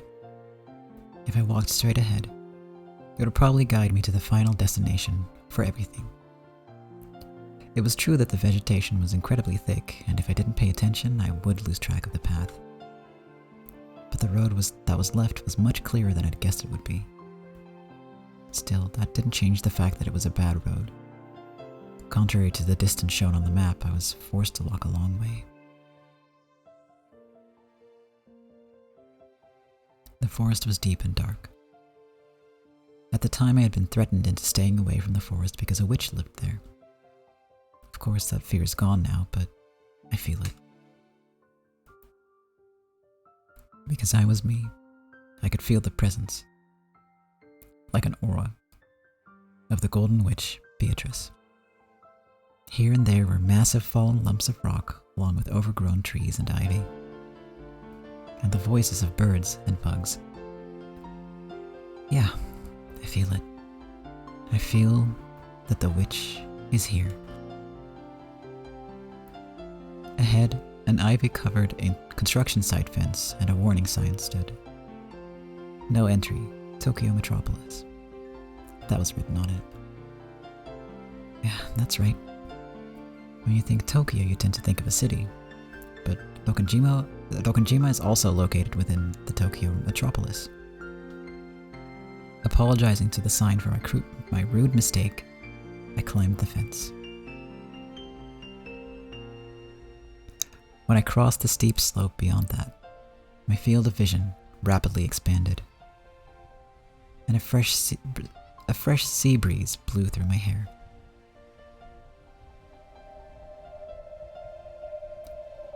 It was like the top of a little hill. Below me was a vast view of the island. I could only see desolated forest and rock walls spread out below me. But I realized the mansion was probably somewhere around here. There. The steep downward slope beyond this hill had probably been caused by earth and rocks collapsing from 12 years of wind and rain. It had become a slant filled with crags that you might even call gentle cliffs, and it would be easy to tumble down, though it looked like climbing back would be pretty difficult. In any event, it seemed that proceeding any further would be impossible. If I continued any further, I wouldn't be able to return. In other words, this is the border. This place is 1986 and 1998. And it is that day and today. The boundary between this world and Nirvana. This spot is this journey's final destination, it seems. As the strong winds blew Mamon's and Sakutaro's hair, they looked down from the hilltop. From here, I can't really tell. Where's the mansion? Let's get closer. Uri, that's impossible. We won't be able to come back. We won't be able to come back. Is that it? I see. This is 1998. And I am the Ishinomiya and Anje who has been left all alone. At first, this was a journey to die. But not anymore. It's become a journey to accomplish something. Yeah. So, I'm sorry, you too. Although, as I was back then on that day, I would have gone down that cliff without any hesitation. Come on, this is pretty lame for the skyscraper jumping Ushinomiya Anje. Sorry.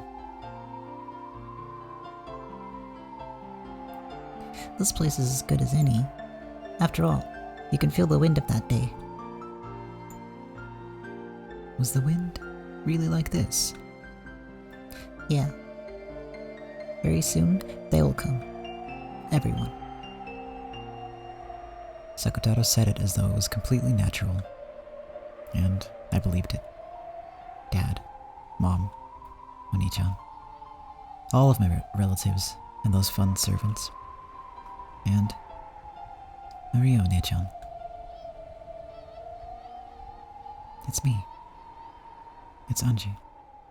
I've come back. When I started my journey to expose the past of 12 years ago, my goal had been abstract and I hadn't understood. But now, I have no doubts. This journey was induced by several thoughts and fates over 12 years. A journey to reach an end for me, Ushinomiya Anje. And a journey to reach an end as the last witch of Mariage's Sorcière.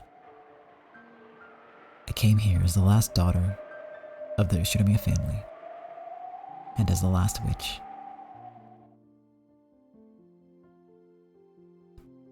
Dad, Mom, Oni-chan. Sorry.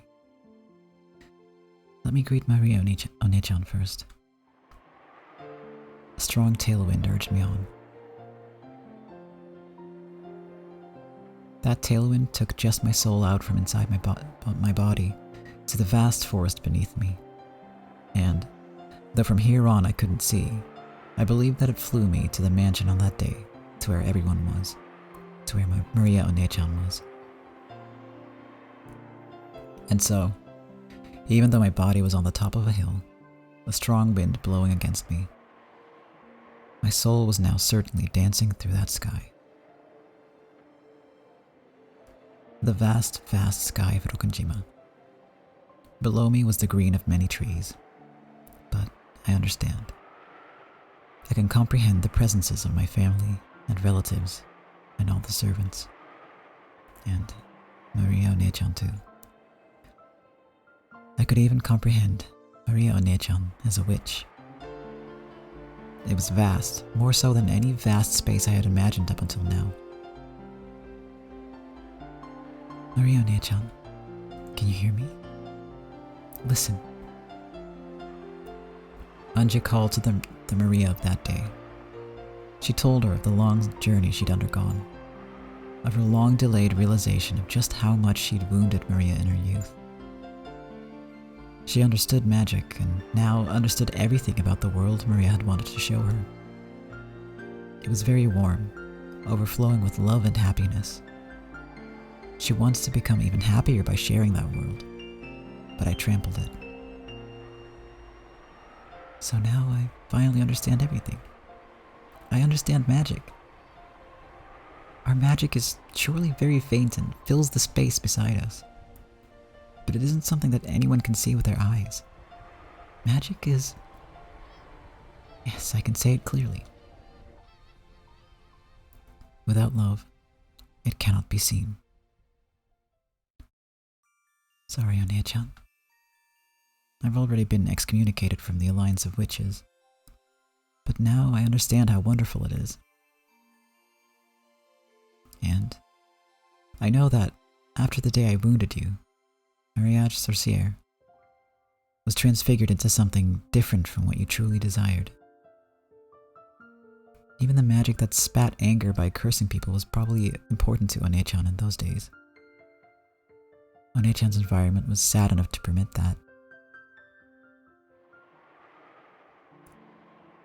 But now, those sad days are over. So, let's return One-chan's Alliance of Witches back to the original Mariage Sorcière.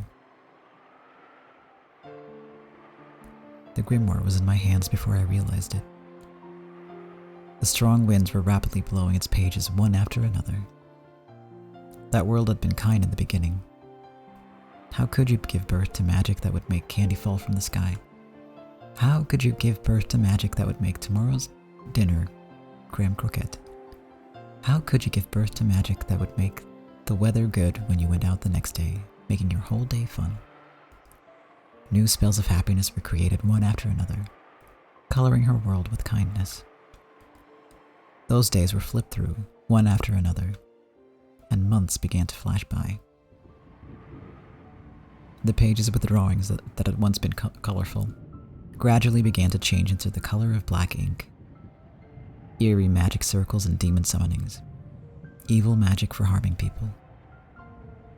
How could you give birth to magic that would cause the class bully to catch a cold? How could you give birth to magic that could seriously injure someone in class so that they died? How could you give birth to magic that would cause a bus loaded with all the bullies to fall off a cliff? Malicious spells were created one after another, burying the pages and her heart. Because I hurt One-chan, Mariage Sorcière ended up like this. One-chan isn't a black, evil witch. She was a white, pure, innocent, kind witch. I'll return it to how it was. I'll bring back the original Maria One-chan. The one who scattered magic to make people happy across the entire world. That's the reason I came here. I was guided by fate.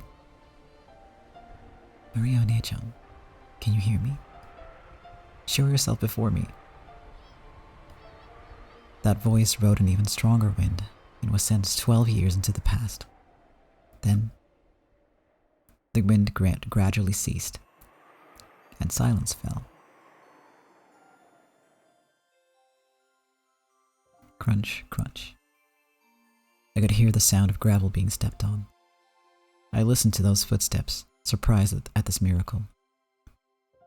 Without a doubt, those were Marione-chan's footsteps. Marione-chan?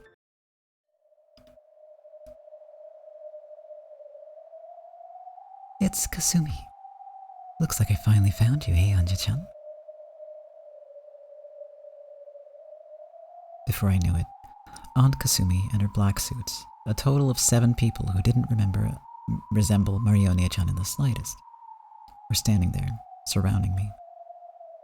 And it felt like my voice had been just about to reach Marione-chan too. Because of these guys' toxin, that magic was cut off. Anji clicked her tongue at that, but Kasumi probably didn't hear it that way. Are those flowers for a deceased family? How admirable. You're going to throw them, right? Go ahead. We'll wait that long. Just what are you waiting for?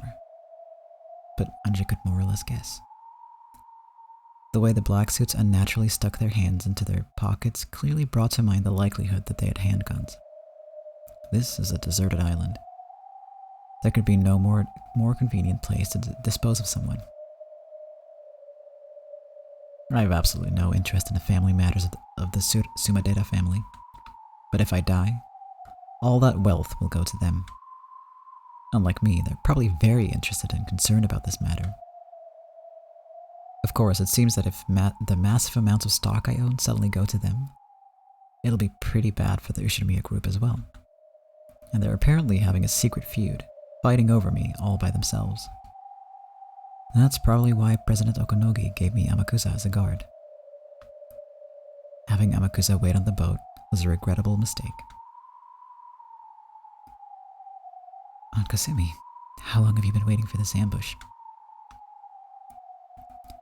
Since early morning. Thanks to that, I'm completely tired of waiting. After all, there are no cafes or dressing rooms here. No toilets either, so I guess you had to elegantly drop a load behind a tree.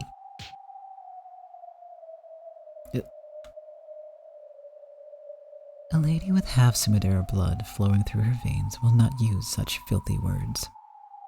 You really are Sumadera Kiri's child.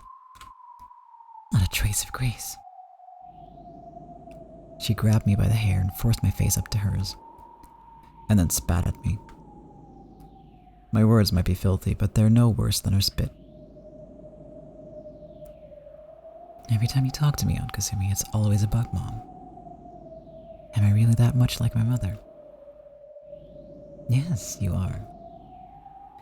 That impertinent gaze. Your mouth and nose are the same too. Freewheeling and irresponsible. You thought nothing of the long history and tradition of the Sumadera family, and selfishly flew out of the house. Thanks to that, my entire life has been devoted to cleaning up your mess. I guess your life really has been covered with crap. When I was slapped on the cheek, my ear was smashed, and for an instant, my head rang. My hair was pulled, spinning me around, and I fell to the ground. And in a flash, the ground was kicked and I was struck with sand. Yes, you truly are like Nei-san. That gaze like you're mocking me somehow. Yes, I remember so many things. You're a sad person. I'll bet that since you were young, you always got compared to Mom and scorned. And for your entire life, you'll never be released from that wretchedness. A little girl like you couldn't possibly understand. You see, your mother is a loser who threw everything away and ran away from the Sumadera family, right? Do you know how much trouble I went through because of that loser? Any trouble you went through has nothing to do with me. Sorry, but what am I supposed to do about something that happened before I was born? When will your life begin? It never will. For all eternity, you'll always continue to be sneered at by my dead mother until you die. If only you just die. Why are you living? You little piss. You all... Make her some tea. Leave it to us. You big mouth shitty brat.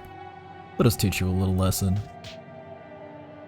The black suits dashed up to me, violently grabbing me by the nape of the neck and dragged me down.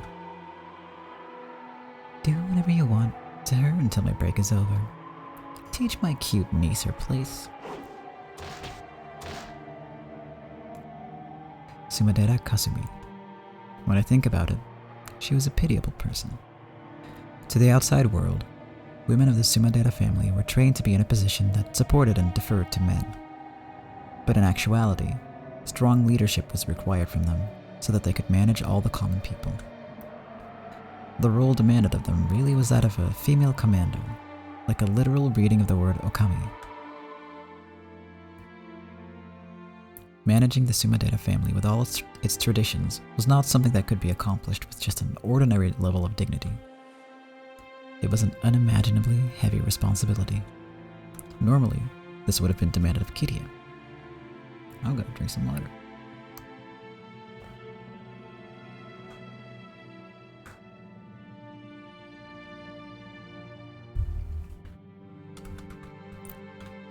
Kiria had undergone that harsh training, and Kasumi, as the younger sister, should have been able to take it easy.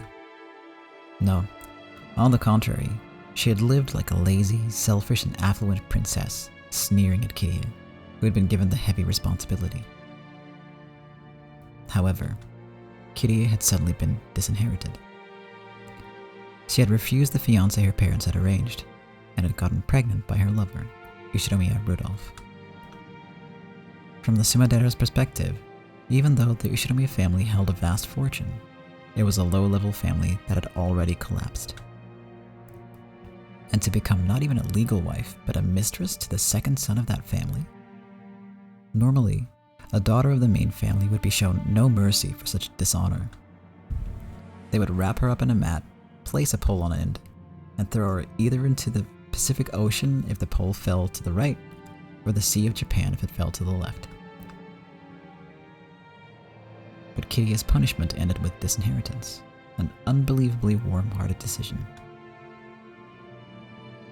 After that, the Sumadera family began receiving favorable treatment from a section of the Ushinomiya group. There must have been some kind of backroom deal. In other words, Kiria openly left the Sumadera family under the pretense of gaining financial support from the Ushinomiya family. Kasumi had watched it happen in shock. No, she even disparaged her dishonorable sister as a loser. But eventually, she realized that the heavy responsibilities Kiria had borne would be passed on to her. And then, for the first time, she saw that she'd been outwitted. Because of your mother, my life was ruined. No, you could even say she killed me once. On that day, I was killed once and thrown into a hellish life. Isn't that what you get for making light of life until then?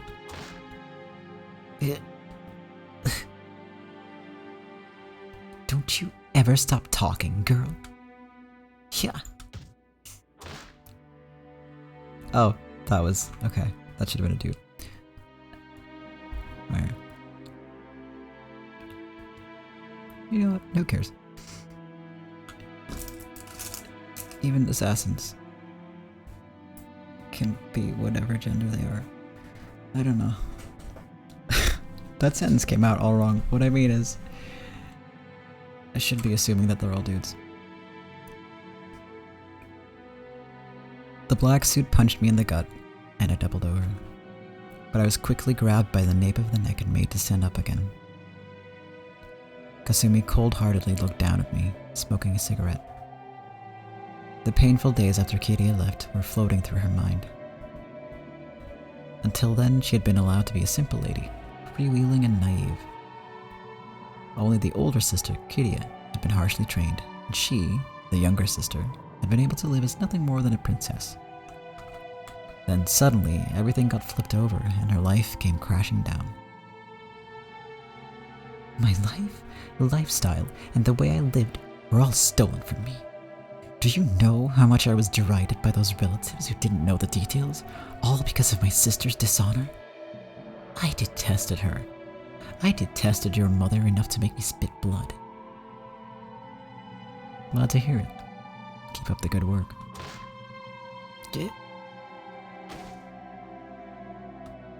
A kick landed in Anja's sides as she crawled on the ground. Anja didn't stand up again. So she continued to lie there like a caterpillar as she was kicked each time she spoke up.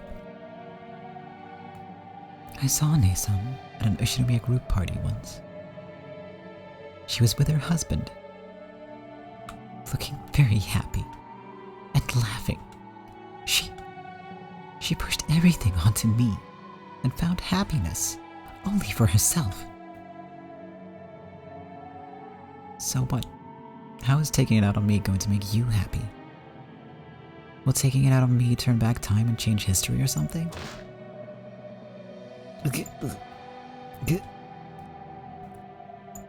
Welcome back.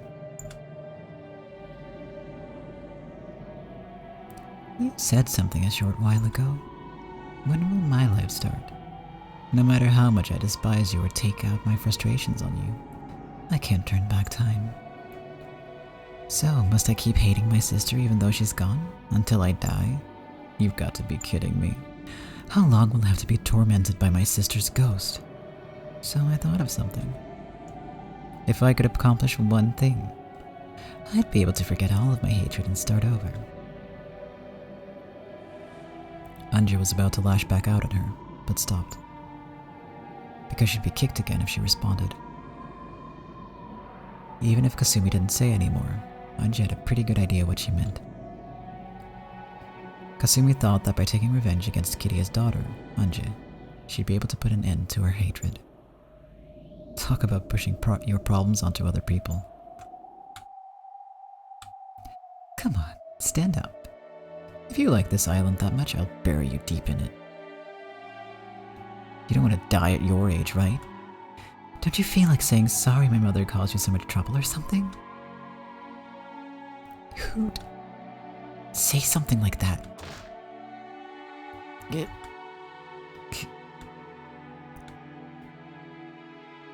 Ryu, Anja, someone no. You mustn't provoke them. You should at least make it seem like you're going along with them so you can buy some time. They often say that you should throw your foolish pride out with the garbage. Oh, what about Amakusa-san? If Amakusa-san comes, I'm sure... It's no use, I can't see him. You idiot, Anja-sama. Why did you leave Amakusa behind? I didn't need Mama to tell me. I was seriously regretting it already. I walked a long way. The forest was very thick. I've got no doubts that signs of activity here won't reach the boat. During the time it took for Kasumi to finish casually smoking a whole cigarette, I was continuously tormented by the black suits, as she had told them to. The moment I grabbed at my head, my scalp was kicked by someone at a bad angle and my head was filled with stars. The feeling of stars flickering in this grey, twisted world was when I remembered clearly.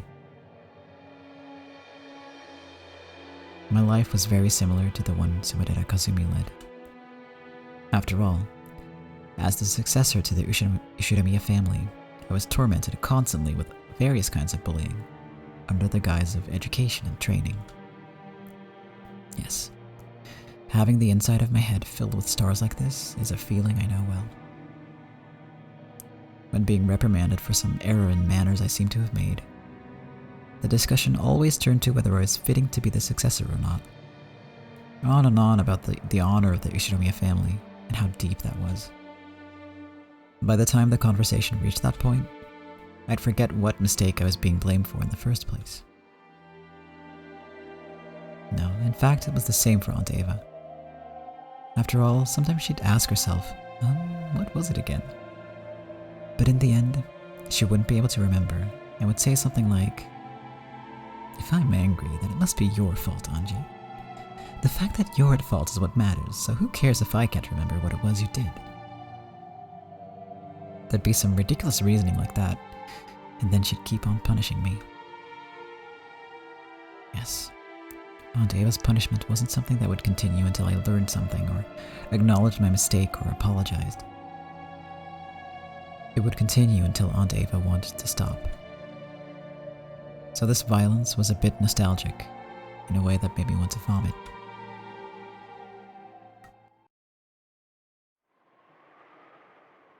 I opened my eyes, and look, there's Aunt Ava. Right next to Kasumi, who's smoking a cigarette. I can see Aunt Ava, almost as though the two of them are laughing together. When I think about it, even Aunt Ava's life might be a thing worthy of my sympathy. The responsibility and pressure of being a member of the Ushinomiya family, which she often mentioned to me, had probably caused her great pain. After all, people can't make insults that they've never been the target of themselves.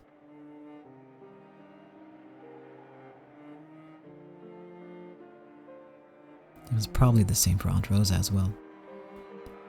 As the youngest child of the honorable Ushinomiya family, she must have gone through many tough times. So it was just like what Aunt Ava did to me. Just like what Tsumadera Kasumi is doing now. Aunt Rosa must have been the same. People tend to push the pain they're burdened with onto other people. Otherwise, they can never escape from that pain. So on and on, in eternity and perpetuity, the chain of pain and sadness does not end. That's why Maria Onechan's magic was so incredible. With her magic, she didn't have to bear the pain caused by Aunt Rosa. The pain probably was pushed onto her. Its weight probably tormented her. But Onechan didn't carry that burden on her own shoulders. She purified it, filled her world with happiness. So I'm sure, if Maria Onechan had had children in the future, she probably wouldn't have pushed the pain that had been forced on her onto her children. That chain of pain and sadness that stretched back for who knows how long, which she couldn't understand and which she had inherited, which had been forced onto her.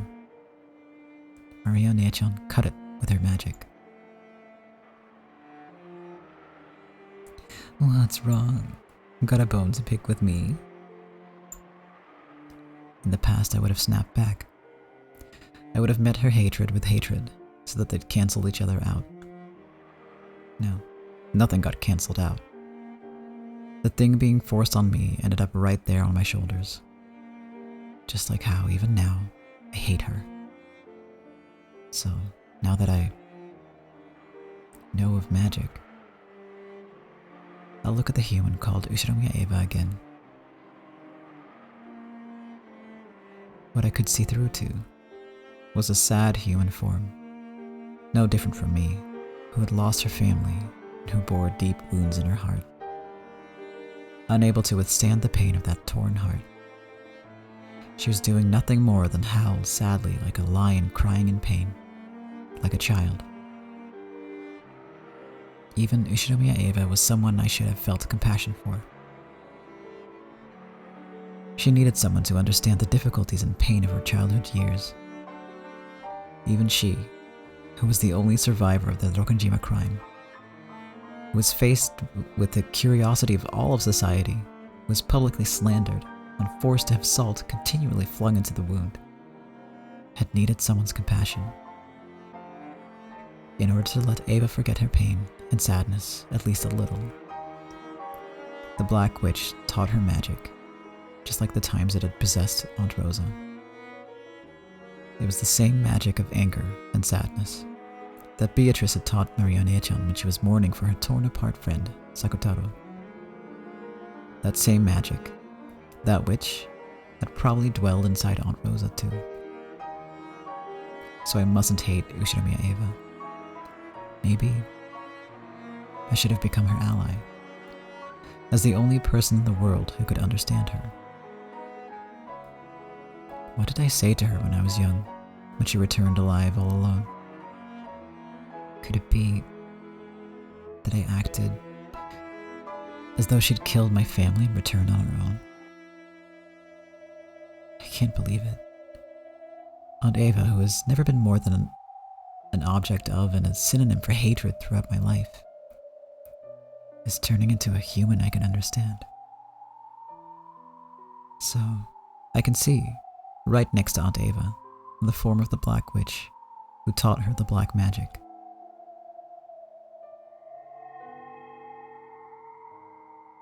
Aunt Ava was crying.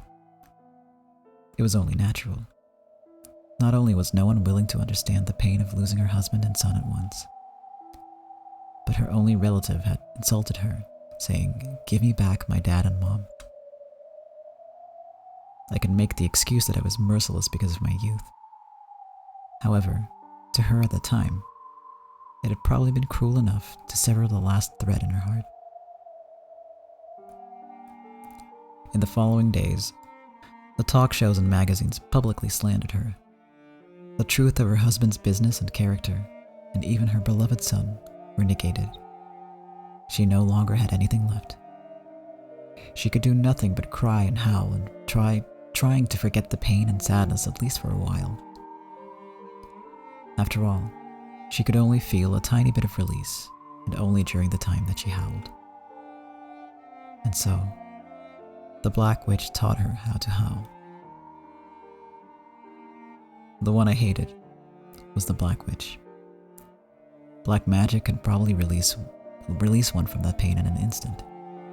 However, it never lifts that weight from a person's shoulders. On the contrary, it forces that weight onto further victims, filling the world with hatred. If only Aunt Ava knew of white magic and had a true witch nearby. Shouldn't that have been me? Didn't I learn the magic to create happiness from Maria One-chan? If I taught her with that magic, could we have built a future with a completely different relationship? Up until now, I've hated Aunt Ava constantly, so I didn't notice the Black Witch beside her. Without love, it could not be seen. I didn't have any love for her. So now, finally, I'll glare at the Black Witch, the one I truly should hate.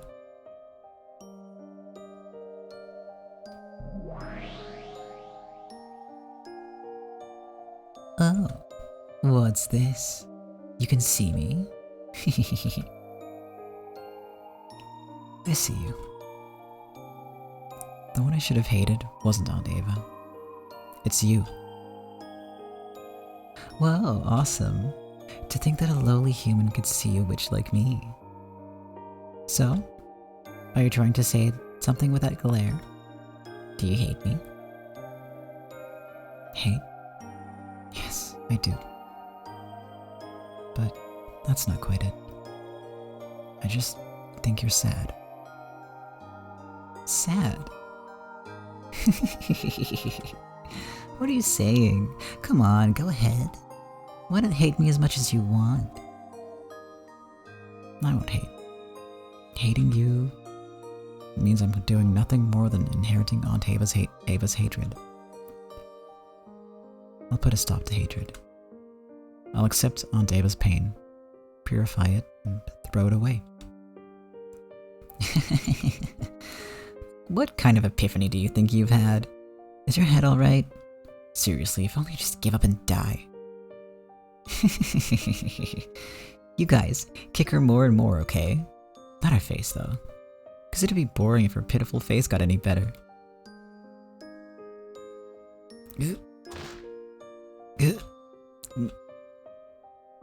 The black suits persistently kicked my stomach and back, as though they had been ordered to by the Black Witch. My, are you still not suffering after all that? You keep staring right at me. Do you hate me? I'll bet you do. Same here. Kasumi sneered at me, but for some reason, I had the feeling that she was crying behind that expression. Just like me, the pain of being forced into an unreasonable life would never, ever heal. The sad lion gasping in pain from the thorn he can't get out continues to howl. Hey, Sumadera Kasumi, take a look. Over there, it's as you used to be.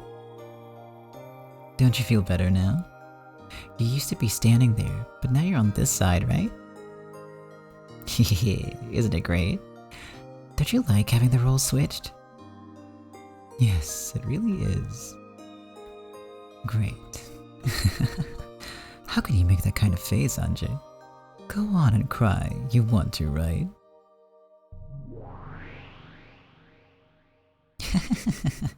Yes, of course she wants to cry. Make her cry. Didn't someone make you cry back then? So make her cry too. You too, Anjay. If only you just break down and cry.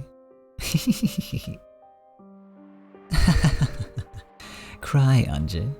I want to see your crying face. Cry and try saying, I'm sorry, Aunt Kasumi. Yes, make her say those words. Aren't those words painful? Isn't being made to apologize for something that isn't your fault just the worst pain? Make her feel the same way. By doing that, you can relieve your pain. Yeah, that's it. Be a little more honest with yourself, okay? If only you just let your emotions run free more and more and more. The Black Witch provoked Kasumi, and Kasumi began to give herself over to that dark emotion. By turning deep sadness into an evil alcohol and forcing it down, trying to forget it for just an instant, nothing would change. The words Kasumi insulted me with were themselves sad. And I couldn't forgive the Black Witch who had imposed that sadness on Kasumi. I had gone limp, which seemed to have stopped the black suit's kicking competition. Or maybe the kickers were getting tired too. Kasumi didn't order them to stop, but at some point they did. However, I was reflected in Kasumi's eyes and they burned me with flames of hatred. She had been tempted by the witch to do that in order to relieve her own pain. Sumadera Kasumi, you aren't done yet. You've got much more trampling to do, right? Can you forgive what happened to your entire life with just a little violence? I can't. I still can't forgive her with just this. Right. There's no way you could forgive her. Do it more. More of the flames of hatred. Nothing can warm you except the fires of hate. After being frozen in the snowfields of anger and sadness, the only flame that can warm you is hatred. Say it, okay? Scream it. If only you just burn yourself to ashes with a roar of hate. Ushumi-anju. I cannot live without hating you.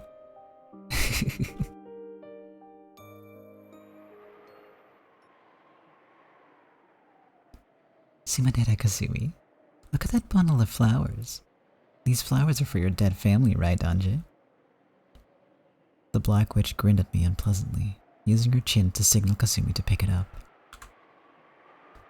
Kasumi picked up the flowers I was going to offer, brought them all the way over to me, dropped them and made a show of trampling them. Her expression was filled with hatred, and a frantic quality that couldn't be explained with hatred alone. She trampled them over and over again, as though her sadness was reaching the bursting point. So the sound of her trampling it was just sad. Oh, still not suffering yet? Then what about this? Sumadera Kasumi, use this. No, not that. The object the Black Witch pointed at was Maria Onechan's grimoire. Kasumi also noticed it and picked up that book, which was heavier than it looked. What's this?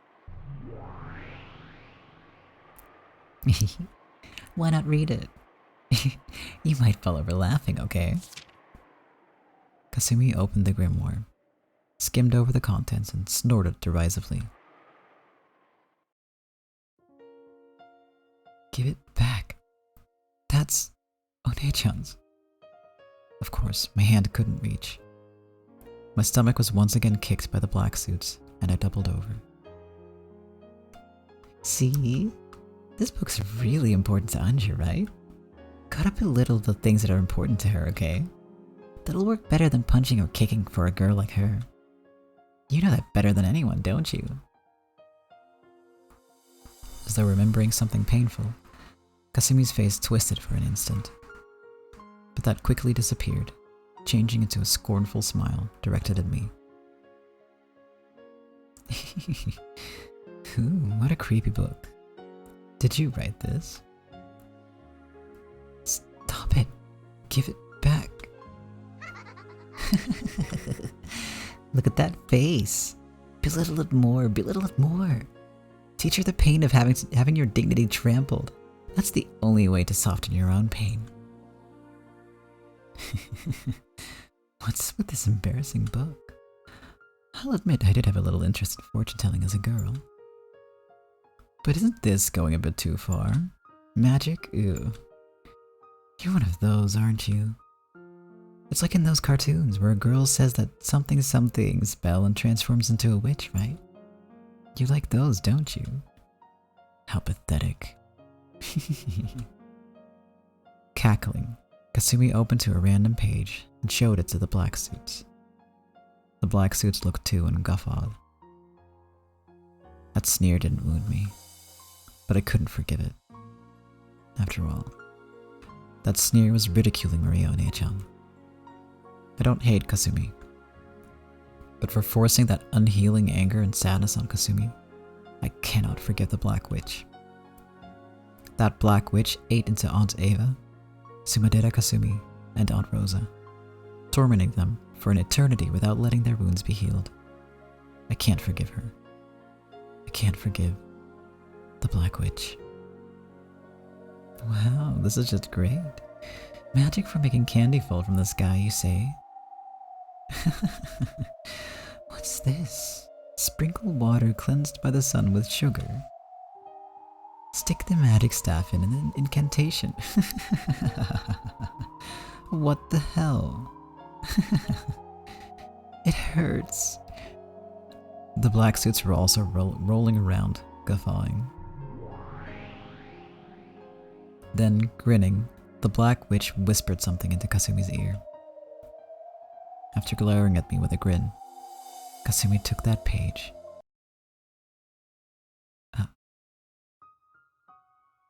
Kasumi grabbed hold of that page, tore it off, crumpled it up, and threw it away. So cruel. That was Maria's magic. Oh, really?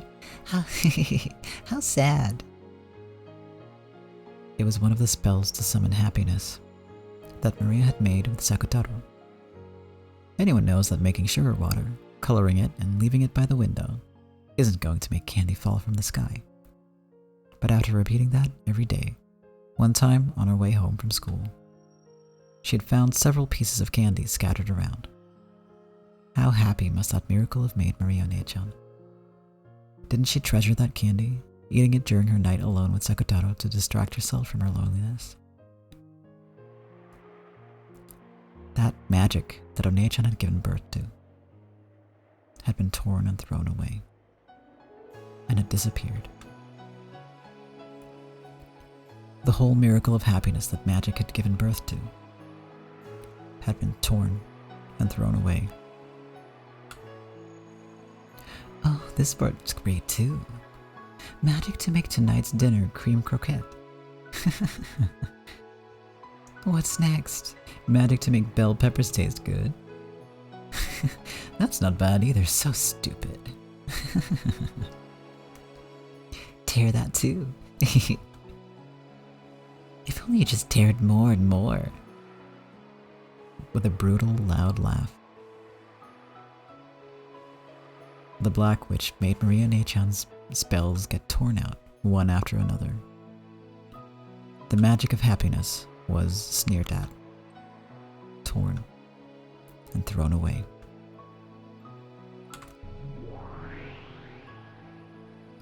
Stop it! Stop it! Don't defile Lady Maria's magic! Don't defile it with your filthy toxin! Momon cried and yelled, but she had no way of reaching Kasumi. Come on, why not defile it? Miracles of magic. Magic to bring happiness. No way, nothing like that exists. Don't you know that you can't heal pain and sadness without pushing it onto someone else? Hey, you also had those magic friend things, right? Sumadera Kasumi opens to that page. What's this? Magic Friends. The Seven Sisters of Purgatory. What a creepy name. It says they can fly at awesome speeds and finish off the enemy. Anje, if you can use this kind of magic, then shouldn't you use it right now? Foolish. The page that wrote of the Seven Sisters of Purgatory was also heartlessly torn away. The page itself was just paper. It wasn't Mamon's vessel or anything. But the tearing, denying toxin burned Mamon from the inside. Mamon's face twisted from that heat and pain. Are you okay, Mamon? Hold on. This much is no problem. It's not me, but Anja-sama who's in pain. However, Mamon's expression was twisted with unbearable anguish and humiliation. Stop it, Black Witch. Why are you doing something like this? Why can't you use magic for happiness? Oh, you're a magic friend too, right? I'll defile you too. Sumadera Kasumi, look for this guy's page too, okay? What's this one? What's with this crappy scribble of a lion? Sakutaro. What a weird name. My best friend, it says. Really? This is your friend? A close friend? This lion is. Is it? Is it? It really is a crappy scribble. This ugly lion is totally you. To think she had something like this as a friend. That Ushinomiya Maria kid's mind is so pathetic it's embarrassing. What a joke. She's like a moron. If only she'd just give up and die. Don't make fun of Maria. Stop it. Don't break it. No way. There was a shrill sound. The page had been filthily ripped out. The picture of Sakutaro, that Onechan had drawn, was violently ripped in half.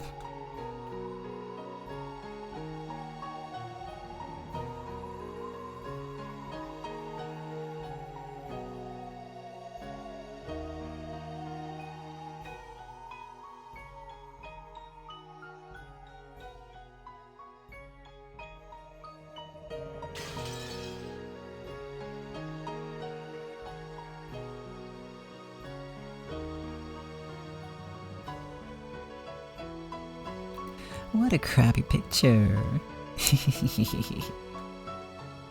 You all laugh too, okay? A pair of the black suits laughed vulgarly and heartlessly trampled the two halves that had been torn and thrown away.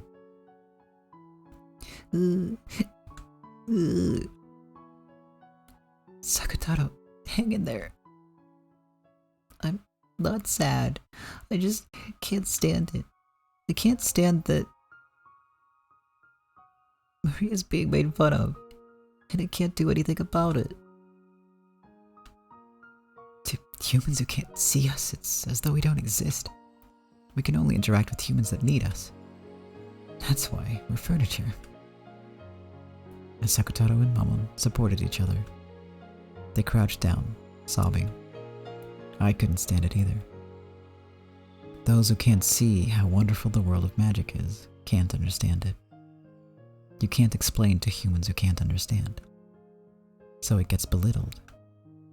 If you could show them it, but you can't. Because in front of humans who are filled with the magic-resistant toxin, and who can't understand magic, magic cannot be used. I really don't get it. From this delusional diary, I've got to assume that something's wrong with your head. It really is fun to take a peek into your mind. You creepy child. Both you and Maria. And that stuffed animal and the furniture over there too, right?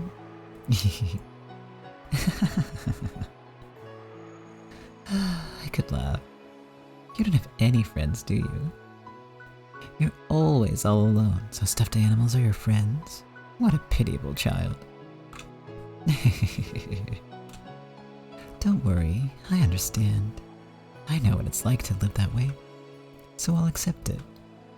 You really are a pitiable child, right? To you, it probably would look like something made by a pitiful child. That's right. If 100 people were to read One-chan's diary, 100 people would probably think the same thing. I used to be like that too. But you know, despite all of that, Maria One-chan summoned a world of happiness. Don't deny that magic, that happiness. Such a stubborn child you are. Very well. This is the last one. I'll tear apart the source of the truly foolish magic that you and Maria believed in. Sumadera Kasumi, read this page, okay? What's this colorful page? What's this? Magic to always be friends with my beloved mother. Stop it. Not that page. This magic's really simple, isn't it? It looks like even I could do it. Even I could remember an incantation this short. Shall I give it a whirl? It really is a short incantation, isn't it? Okay, give it a try. Let's have everyone spit it out. With expressions that ridiculed it from the bottom of their hearts, the Black Witch and Kasumi tapered their mouths, and they said it aloud. Ooh. The black suit stared blankly, asking what the hell was that supposed to be. Then Kasumi answered, cackling. This is supposed to be an incantation. Are you kidding me? Come on, why don't you guys try it too? Ooh. The black suits imitated that moaning voice, making fun of it. Ooh. That was the incantation for the magic that would let her always be friends with her beloved mother. What the hell? How stupid. If you could make family relationships better by just saying ooh ooh, the world would always be peaceful.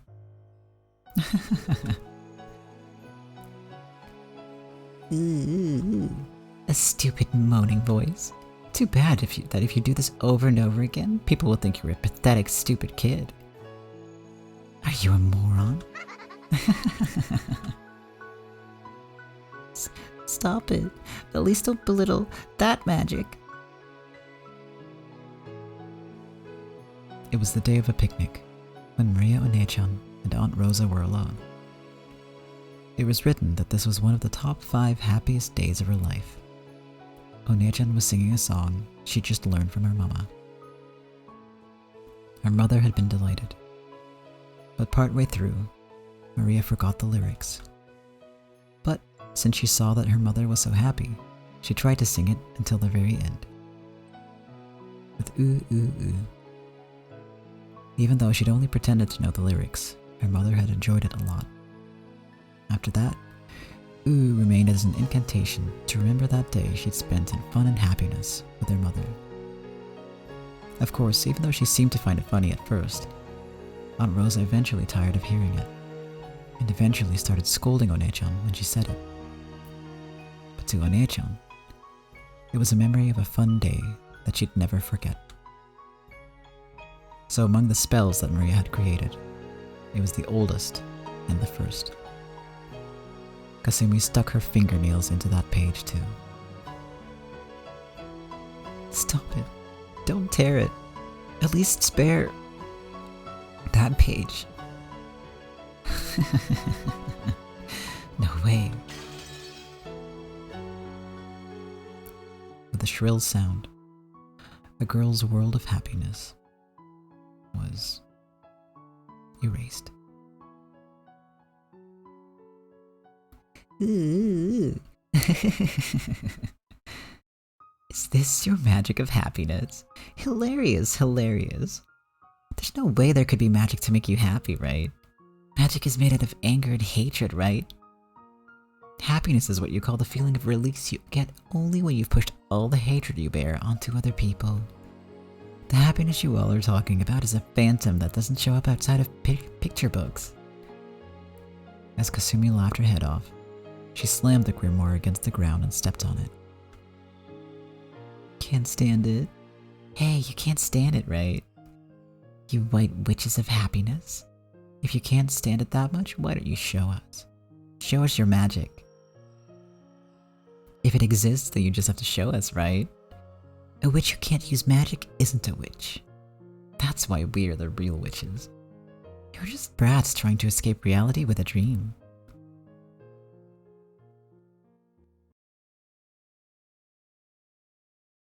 Then, if I can show you magic, will you believe in One-chan's magic? Yeah, sure. I'll believe.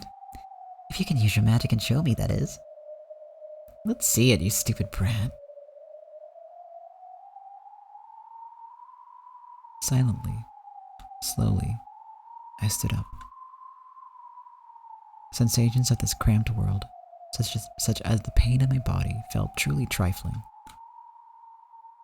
Oh, it looks like you've still got enough energy to stand up, Miss Great Witch. Now that you've stood up, what are you going to show us? Show us some magic. Magic exists. What? What is this kid saying? Did you guys hear that? Silence. Isn't that interesting?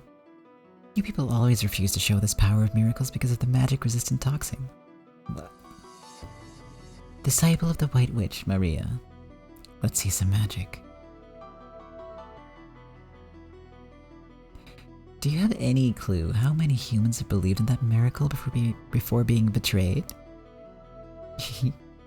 Everyone believes. Everyone is betrayed and despairs. And they learn that true magic can only be gained by the power of black witches like me. Hitting someone with their hatred is nothing more than a sin. That isn't magic. I'll show you real magic. You... The Black Witch winced slightly. However, Kasumi sneered at me even more. Then let's have a look. So, what kind of magic will you show us? Magic to make candy fall from the sky? Or else magic to make cookies multiply? What? The instant I opened my eyes, a tremendous wind arose. What is this all of a sudden? Come, arise, the 7 sisters of Purgatory. What? There was a flash behind me, and in an instant, 7 pieces of high-level furniture were gathered there. It was a power that far surpassed the magical strength I'd had in my prime. It was a power that matched even Maria One-chan and Beatrice. The 7 Sisters of Purgatory, right here. Anji-sama. You said it once. Because I lacked magical power and resolve. I couldn't use you or your sisters. This isn't some cheap emotion, like wanting to get back at my bullying classmates. In order to protect Miyo Nechan's Mariage Sorcier's world, I now order you to show me the miracle of magic. It's impossible. No matter what you try before such a massive toxin. The seven sisters also remembered what had happened in that classroom. If they could have obeyed Anja's order, they would have. However, surrounded by the toxin that runs thick in humans, they hadn't been able to display their miracle of magic. And they remembered very well how deeply that had hurt Anja. But Anja spoke very quietly. In that case, you all believe too. Huh? Mariage Sorcière was created to bring people happiness, and also to fight the Black Witch. In order to show that miracle to the foolish Black Witch, who denies the world that one of the founders, the Witch of Origins Lady Maria, gave birth to, and in order to protect that world, believe in magic, in witches, in miracles, right now. When Kasumi gave an order to the black suits, one of them took out a gun and pointed it at Anja. You'll show us magic, right? Then let's have it. Using magic to shoot this man down with a fireball or lightning or something. You get one chance. Show us before I count to 3, got it? If you can't, then you'd best prepare yourself, okay?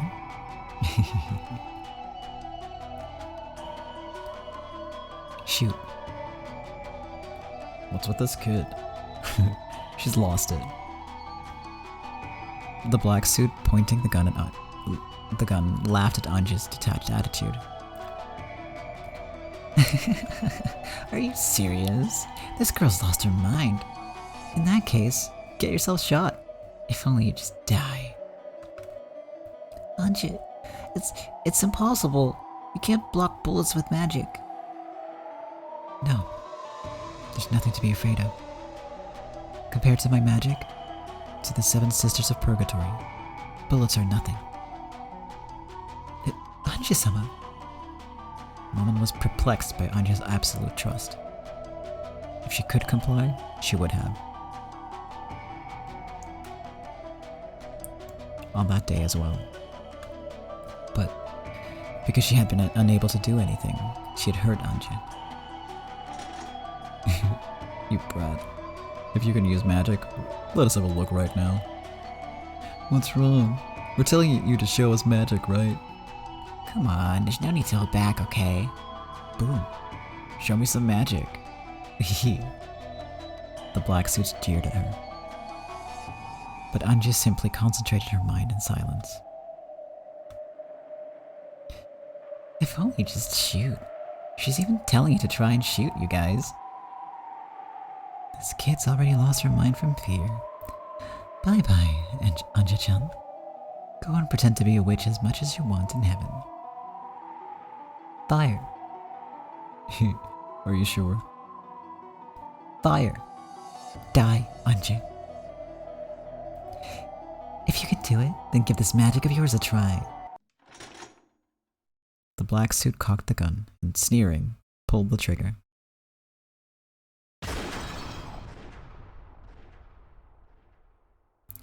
The sound of gunfire rang out, and the world stopped. A red spray scattered out, and chunks of flesh flew. What are you doing, Mammon? Don't tell me you let a boorish pebble of a bullet like this reach Anja-sama. Lucifer lined up the bullet perfectly, and with a single swing, sliced it. And, in the chest of the black suit who had apparently fired the gun, was a hole as big as a fist.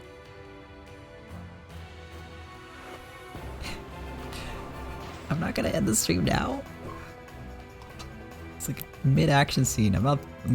I am that evil, aren't I? Yeah. No. Okay. Yeah. I also very much need some water and to save, so... I'll be a little bit evil, but not as evil as you think. Yet. Every now and then, I get to go first. Half of Leviathan's body was covered with blood, and a cold smile was on her face. Then, slowly, the pitiful prey that she had brought down fell over. You pierced a human. Idiot. Do you still not believe in our master's magic power? Are you kidding me? You materialize in front of this many humans? What is this? What? Kasumi and the rest were flustered. He certainly seemed to have fired his gun. However, it hadn't hit Unji. And why was the person who fired hurt instead? This is magic. Great job, Leviathan. I'm most honored. You foolish humans who dare oppose our master. Now is the time of judgment. Prostrate yourselves. Hard word to pronounce. Why? You should be able to bring magic into the world of humans. They shouldn't be able to see magic, and they shouldn't be able to be touched by magic. Why? Because this is true magic.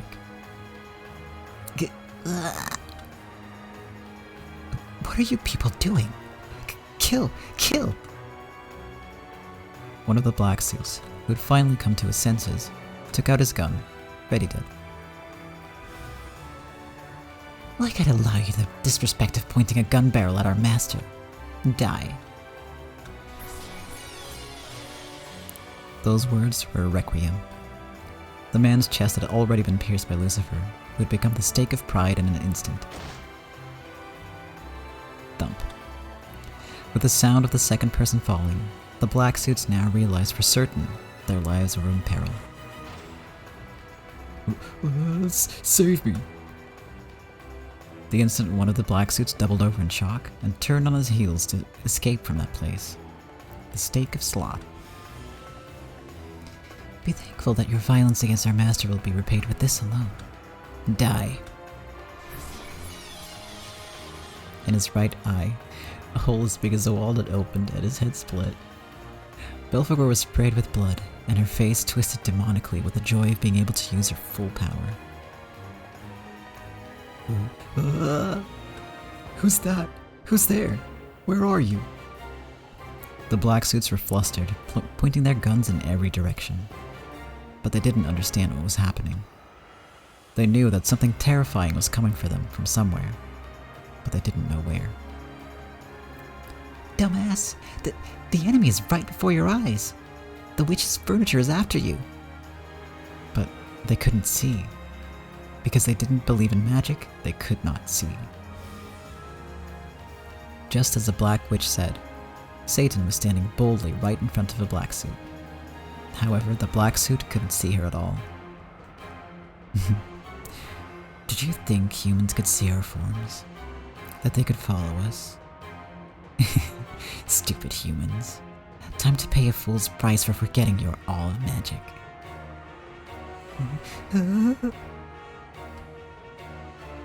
What is this? What is going on? You can't see it. Because you have no love. Impossible! Even though there are so many humans here, even though the magic-resistant toxin is everywhere, why can you manifest your magic? Who are you? A witch. And unlike you, a real one. What? Damn it, you bitch! As though announcing his candidacy for becoming the fourth victim, one of the black suits pointed his gun at Anji, and the trigger was... Anji glared at him coldly and simply ordered, Die! Next one. Satan. Satan of Wrath, already right here.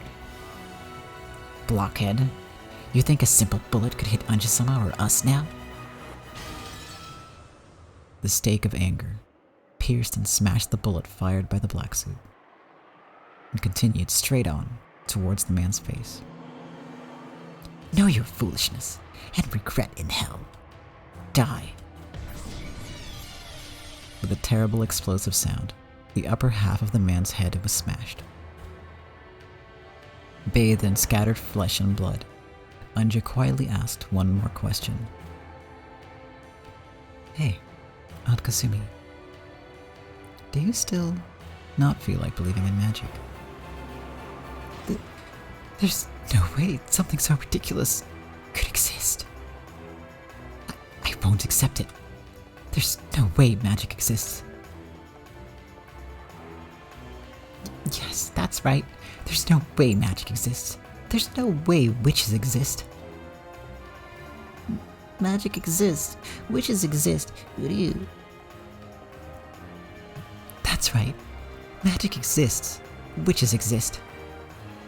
And in this world filled with anger and sadness, it can become the key that opens the door to the world of happiness. I won't let someone like you deny that. The key to a world of happiness lies in every person's hands. No one has any right to steal that away. You pitiful human who cannot understand this. If there had been magic in your life, it would probably have turned out differently, becoming much more peaceful. When I think that in your entire life you were never able to meet with a true witch, I pity you. Kasumi let out a piercing scream. At the same time, two of the black suits came for me at once, thrusting their guns at my head. Like they were trying to use me as a hostage against something their eyes couldn't see. Against the 7 sisters of Purgatory, who had now reached the level of weapons, this was completely useless. Damn, where are you? Keep on attacking and this bitch is dead. Show yourself. What the hell's he saying? And his guts look so tasty too. Anja-sama, leave the next one to me. Go ahead, kill him. Thank you so much. I'm so happy. Die. The man's chest split and his guts poured out. This terrible way of dying threw the other man into a total panic. However, Asmodeus' form was already at his back, grasping his neck and smiling obscenely. What a cutie. Hey, where do you want to get pierced? Anja-sama, got any ideas? The head. Certainly, my master. Die. The final black suit had his head smashed by the stake of lust, and as his insides scattered, he twisted and fell. In the gruesome world where 6 people lay in a sea of blood, witch and human confronted each other. Sumadera Kasumi, I sympathize with your sad life from the bottom of my soul. I'm willing to grant you magic that can seal up that unfillable hole in your heart. If you can believe, that is. Don't be ridiculous. I will never accept something like this. As Kasumi, who was scared out of her wits, stepped backwards, she picked up a handgun that someone had dropped. Then, shaking, she pointed it at Anja. That's right, Kasumi. Shoot with that gun. Turn your hatred into a bullet and shoot. I'll kill you. I'll kill you. If I don't kill you, I'll never be paid back for the life I've lived. Yes, kill. Pull the trigger. Take all of the anger and pain from your shabby life until now. Use it all against her. If you don't, you won't be released from your pain and anguish. Stop it, Aunt Kasumi. You mustn't listen to the Black Witch. I'll kill you. I'll kill you. Because of your mother? My entire life has been a wreck. In that case, my magic might be able to turn that life into something bright and peaceful, bit by bit. starting now. If you can believe in magic and just have a change of heart, I'll be able to open the door to a new world for you. There's no such thing. The salvation she speaks of is obviously just some fairy tale. Your life is going to be covered with thorns until you die anyway. Let her hear that cry of agony. You can't regain anything that was lost, right, Sumadera Kasumi? That's right. You might not be able to regain anything. However, I know you'll be able to create something new. So, Aunt Kasumi, throw that gun away. I might be able to teach you too about a world of happiness. Good night, cat. Thank you for watching. Sleep well.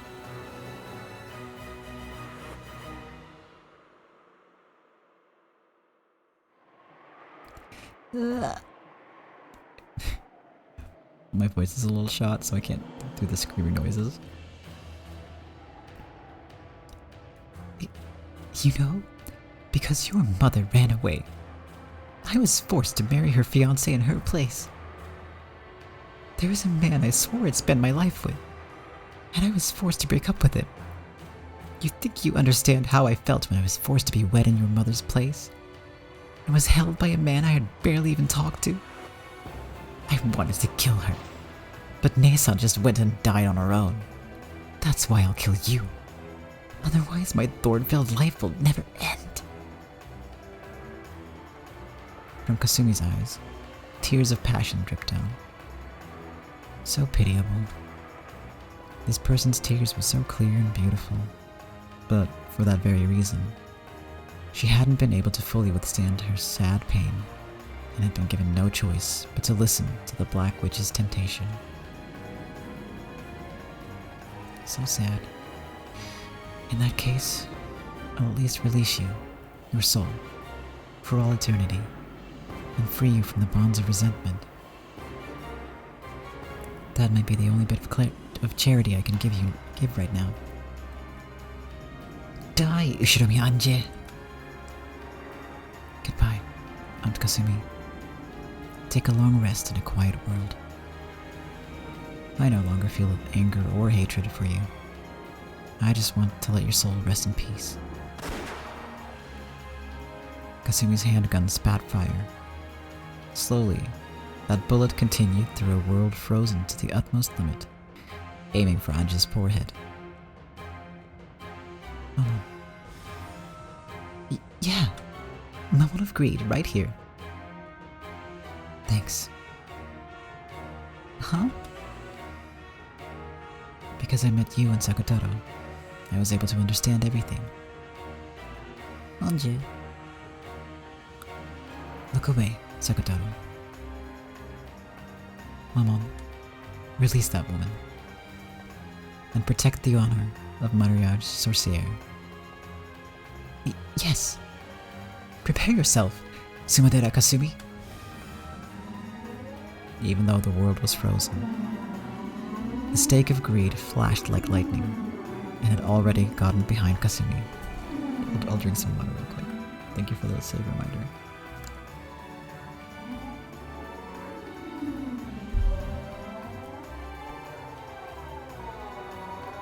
If there's any virtue in you, we'll meet again on the mountain of Purgatory. Die. The upper half of Sumadera Kasumi's head was smashed. Her cage of flesh was shattered, and she was finally released.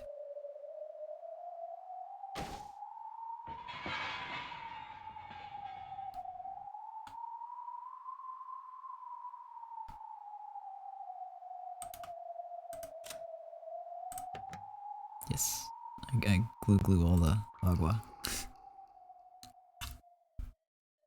Yes, going a little longer because I want to wrap up this scene. Should let me check real quick. Yes. Oh shit. I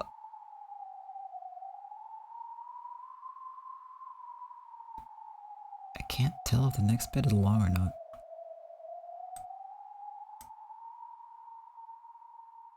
This might keep going for a while, and it is...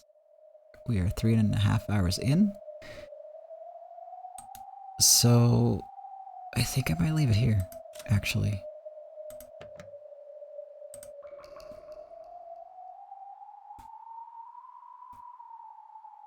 Yeah, I'll leave it here.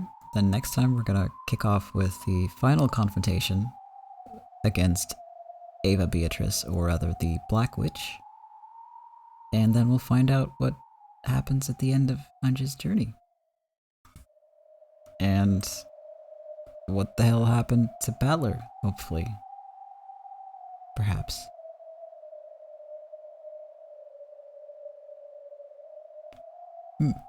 That's also a plus. Yes. Let's see, okay.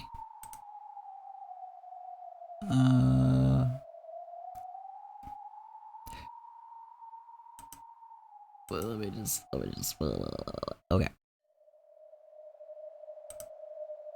Yeah, it shouldn't be, it should be like 10 lines. It wasn't that much. So that's nice. I will mute the game so that the howling wind stops. Turn on some music. Now there's a whole thing we haven't actually gotten around to. Who is Battler? Is he real? Is he not real? What happened to the real one? Are there multiple? How does that work?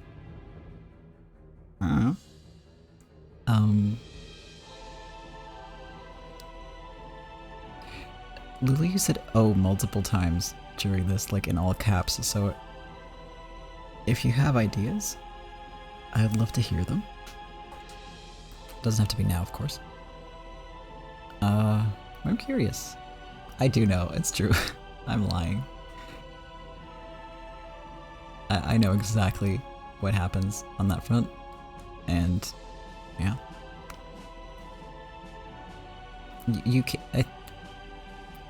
that is a mystery that you can already figure out, actually. You do have enough hints for that. But it might warrant like a rewatch or something.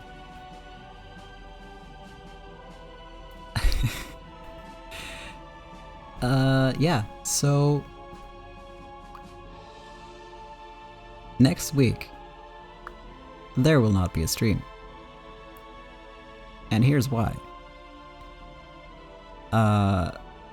People are organizing basically a protest because Twitch isn't doing shit about all the hate raids that have been hitting people of color, especially black people, and queer people in all kinds of marginalized groups. And you might have noticed like some suspicious looking followers here too that I haven't been calling out because I know that they're, you know, hate raid bots. And it hasn't hit me yet, but it has hit at least one friend. And just a lot of people on Twitter and stuff, and we all deserve better. So next week, I'm gonna also not be streaming as part of the fucking do better Twitch. Get your shit together and protect people. Thing. I forget the word for that. Statement? I don't know. It's late. So next week Wednesday, no Umineko. I'm contemplating on what to do. Do I move it? Do I skip? I don't know yet. I could do it on like a day later or something, you know. Because I don't want to skip a whole week, because I've only had to do that twice ever, and we are on like episode 35 at this point. YouTube stream. I'm an affiliate. I am not, like, contractually not allowed to stream on YouTube. I could get banned for that, so I won't do that. It is in the contract, you're not supposed to do it. I can't do it on Discord because you can't get revenue through there, so it's a little different. But I would prefer to just do it on Twitch, so... what I could do... actually... is just put it on YouTube and upload it as a VOD and not have it be live. That may work. Oh, I'll have a think. Yeah, Twitch needs to fucking get their shit together. Let's be real. And this has been going on for months. Like, it's ramped up recently, but this isn't new. And this is, you know, this is gonna keep new streamers away from streaming. This is gonna keep people from literally, like, people who depend on Twitch for their income to basically make less money because they can't stream as often because this is exhausting and annoying. And annoying is putting it lightly, it's draining. And you're potentially like raining hate down on your followers, you know, nobody wants to do that.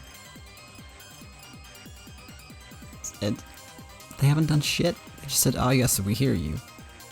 Nah, not good enough. So it's for a good cause. So if I skip, I skip. I'm not gonna regret that. It's worth it. In happier news,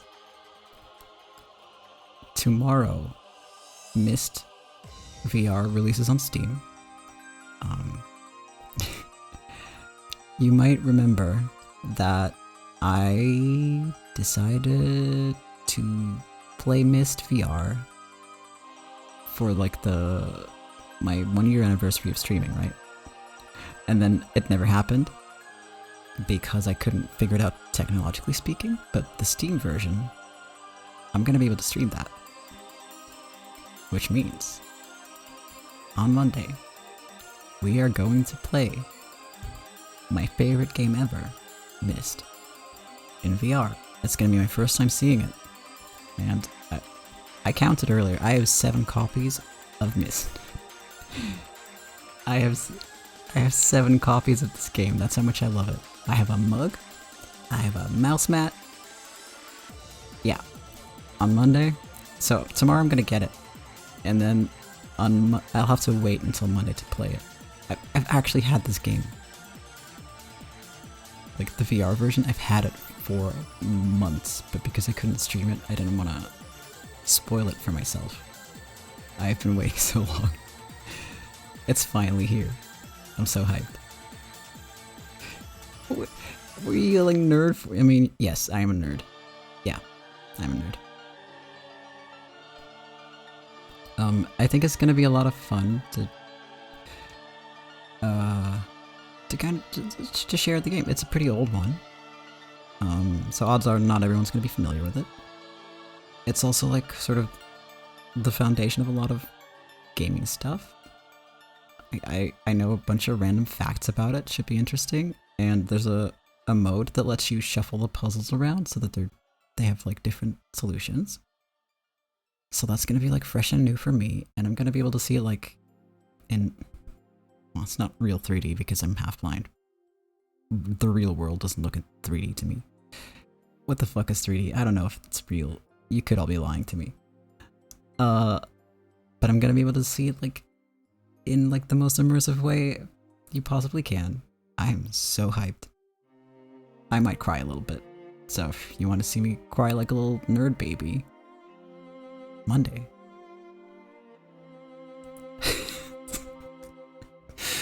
Oh my god.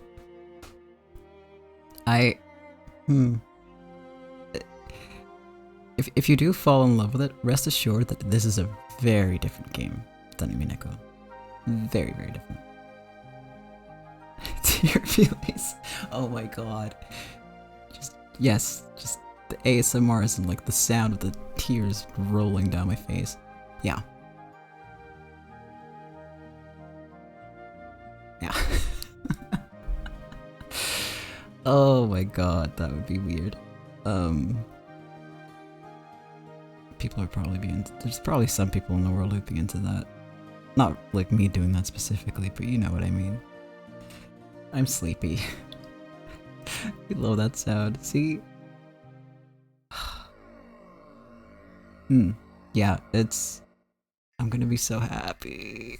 I'm already so happy. Yeah.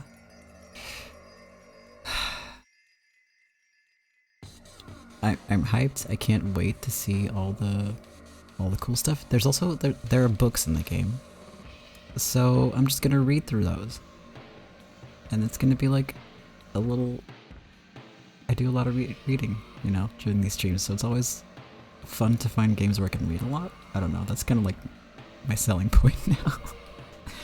I read things. Oh, I had dinner. I'm gonna have a snack before I go to sleep. I'm good. I'm good. Gosh. Okay. So that's the plan. The plan is Monday, mist stream. I'm gonna cry like a nerd baby. And then on Wednesday, no stream because Switch is bad and needs to do better.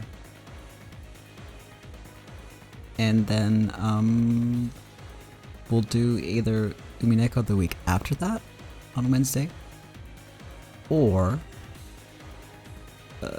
some other day. Like we'll do 2 in 1 week. Well, I'll have a, you know, I'll put it in the Discord and then see what other people are up for, because, you know, you're all following the story, so if I just randomly throw in an extra stream where you can't make it and you fall behind, that would kind of be sad, you know? So then you get some input. That'd be cool. And that's it. What is this Trivago meme I keep saying? Like, I've seen the ads, but suddenly this popped up out of nowhere. Memes are so weird. I always miss them, and then just suddenly they're everywhere. And I don't understand. I'm too old. Also, thank you for saying I have a good voice. Yeah. There's another one of my extras. No, I know about you. I've seen the, because like it's an ad, right? That's all I know. That there's an ad that go to sleep. Okay, you have convinced me. I never know how to wrap up these videos, but this time I actually had some stuff to talk about, so it's, you know, it's fine. That's it for me for today. And now I'm gonna boop you over to the end screen.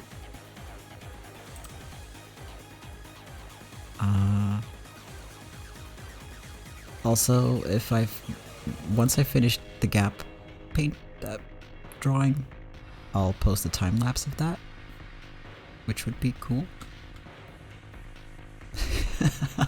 No, I'm not gonna censor any of it, don't worry. Or do worry. I can censor it if you want, but I normally don't censor any of this. Anyway, this grandpa will go to sleep because it's very late. And I hope that you all sleep well once you get around to it. Thank you so much for watching and for following the story with me. Even though this episode was quite sad, and sorry for that. But it's, you know, it's sad, but it's still good. If people start calling me grandpa, I mean, you just did that. It's too late. We've crossed that bridge. It's not the first time either. I call myself it sometimes, so, you know. It's too late. I am... Do beetles count as children? Because then I am a grandpa. Wait, no, I'm not. Anyway, have a great week. Hopefully see you next stream. And as always, thank you so much for being here. And see you next time. Bye-bye.